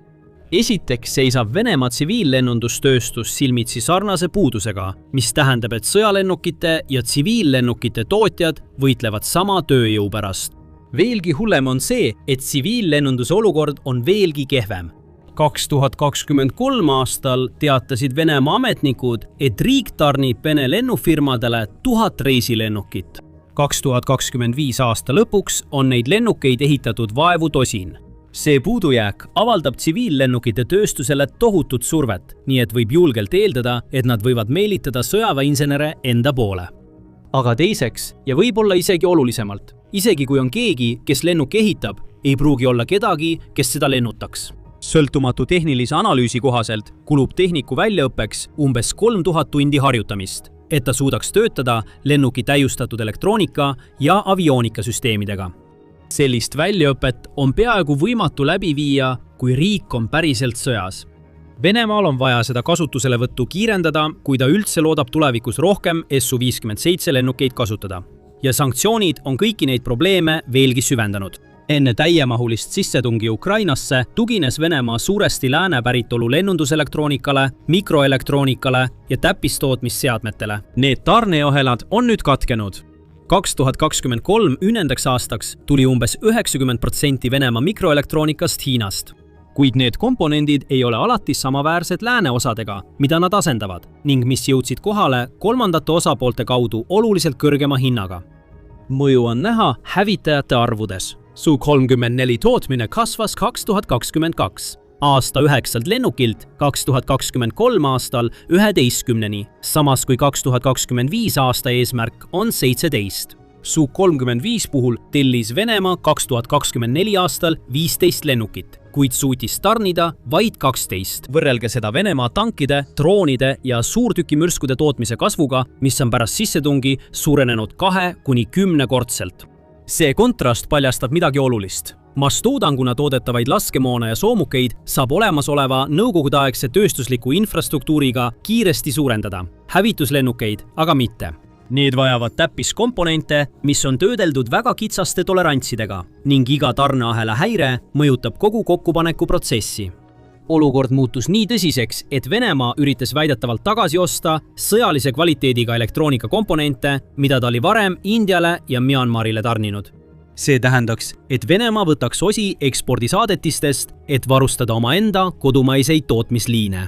See tähendab sisuliselt omaenda rahvusvaheliste suhete ohverdamist, et pinnal püsida. Ja kogu selle juures saab Su-57 tegelikult vaid need riismed, mis jäävad alles pärast seda, kui Su-34 ja Su-35 tootmisliinid on oma osa saanud.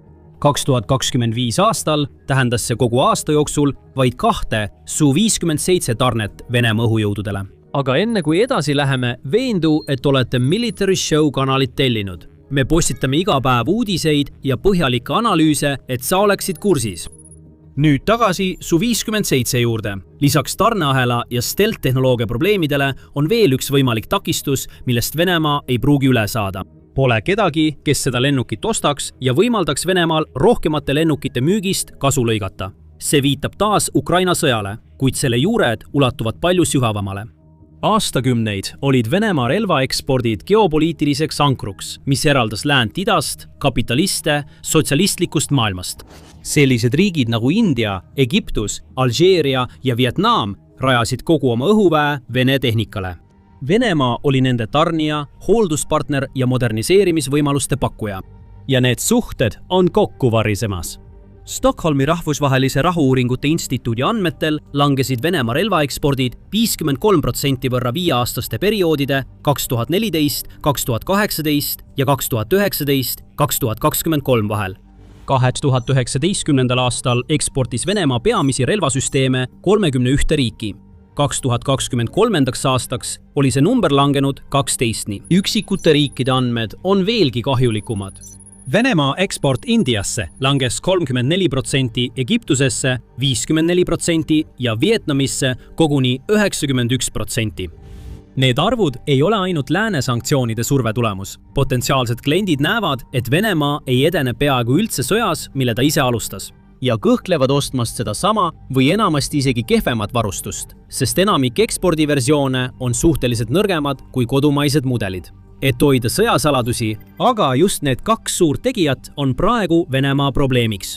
India ja Hiina moodustasid aastatel 2020 kuni 2024 kokku 55% Venemaa relvaekspordist.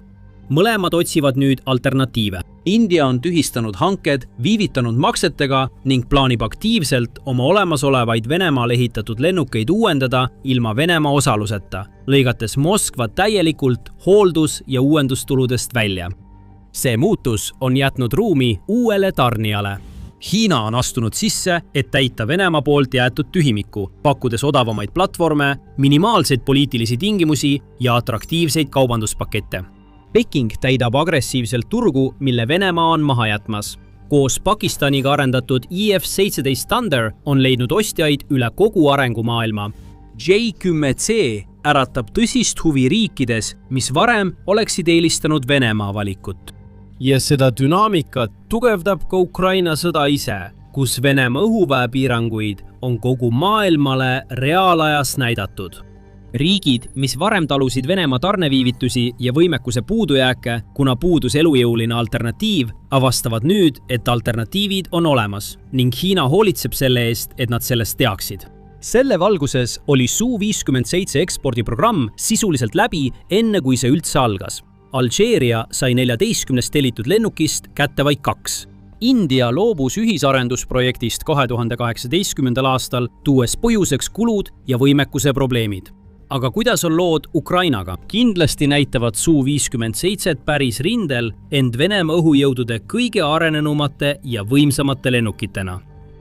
Kuid tegelikult on reaktsioon olnud parimal juhul leige. Enamiku maailma sõjaliste analüütikute hinnangul ei suutnud Venemaa saavutada Ukrainas õhuülemvõimu.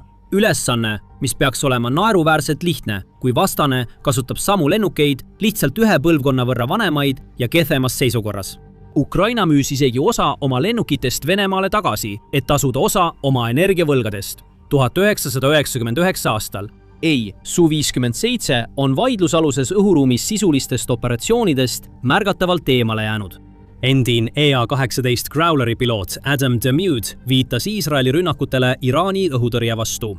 Need viidi läbi F-35-ide poolt paari päeva jooksul ning Iisraeli lennukid naasid peaaegu kahjustusteta. Need olid eeskujuks sellele, milline näeb tõelise vargstehnoloogiaga õhuvõimekus praktikas välja.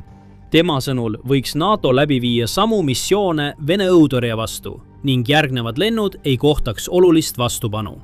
Aga Venemaa ei suuda seda teha Ukrainas, riigis, millel on vaid murdosa NATO eelarvest ja õhutõrjevõimekusest. Ja selle väidetav 5. põlvkonna lipulaev on suure osa sõjast veetnud tiibrakettide ja juhitamata liukpommide tulistamisega sügavalt Vene õhuruumist, selle asemel, et võidelda rindel õhuülemvõimu pärast. Ja kõige selle juures keerutab Moskva aga edasi. UAC, Venemaa riiklik lennundusagentuur ja TASS teatasid, et uuendatud Su-57 võib saada maailma esimeseks 6. põlvkonna teenistuses olevaks lennukiks. Viktor Bondarev, endine Venemaa õhujõudude ülem ja nüüd Föderatsiooni Nõukogu kaitse- ja julgeolekukomitee esimees, andis ametliku avalduse, nimetades seda parimaks vargtehnoloogia omaduste poolest, ühendades endas kõik parima, mida kaasaegne lennundusteadus pakub. See on mees, kes kirjeldab lennukit, mille tootja patent kinnitab, et selle radari ristlõige on nagu tiibraketil. See näitab lihtsalt, kui kaugele ulatuv Vene propaganda, kui nad otsustavad sisuliselt 4. põlvkonna hävitaja ümber nimetada tulevikukindlaks 6. põlvkonna hävitajaks, mille sarnast pole isegi USA veel tegelikult ehitanud. Nii et ei, Su-57 Felon ei ole mingi kroonijuvel. See on sümbol sellest, mis juhtub, kui külma sõja aegsetele alustele rajatud sõjatööstuskompleks üritab konkureerida 21. sajandi lääne lennundustehnikaga. Samas peab see samaaegselt taluma sanktsioonide šoki, vähenenud tootmisvõimsust ja kurnamissõda, mis neelab ressursse, mida pole võimalik asendada. Venemaal on pärast aastatepikkust tootmist kasutusel vähem kui 35 Su-57 hävitajat. Sellel lennukil on vaid üks ekspordiklient, kes on mõne aasta jooksul saanud ainult 2 lennukit. Selle mootorid on ajaga vast 10 aastat maas. Selle vargvõime on dokumenteeritud olevat 1000 korda kehvem kui lennukil, millega ta pidi konkureerima. Varasemad ostjad loobuvad ja Hiina meelitab neid juba enda poole. Aga Su-57 on alles Venemaa õhujõudude lagunemise algus. Et selle kohta rohkem teada saada, vaata seda videot ja kindlasti telli The Military Show kanal, et saada iga päev uudiseid ülemaailmse sõjanduse ja geopoliitika teemadel.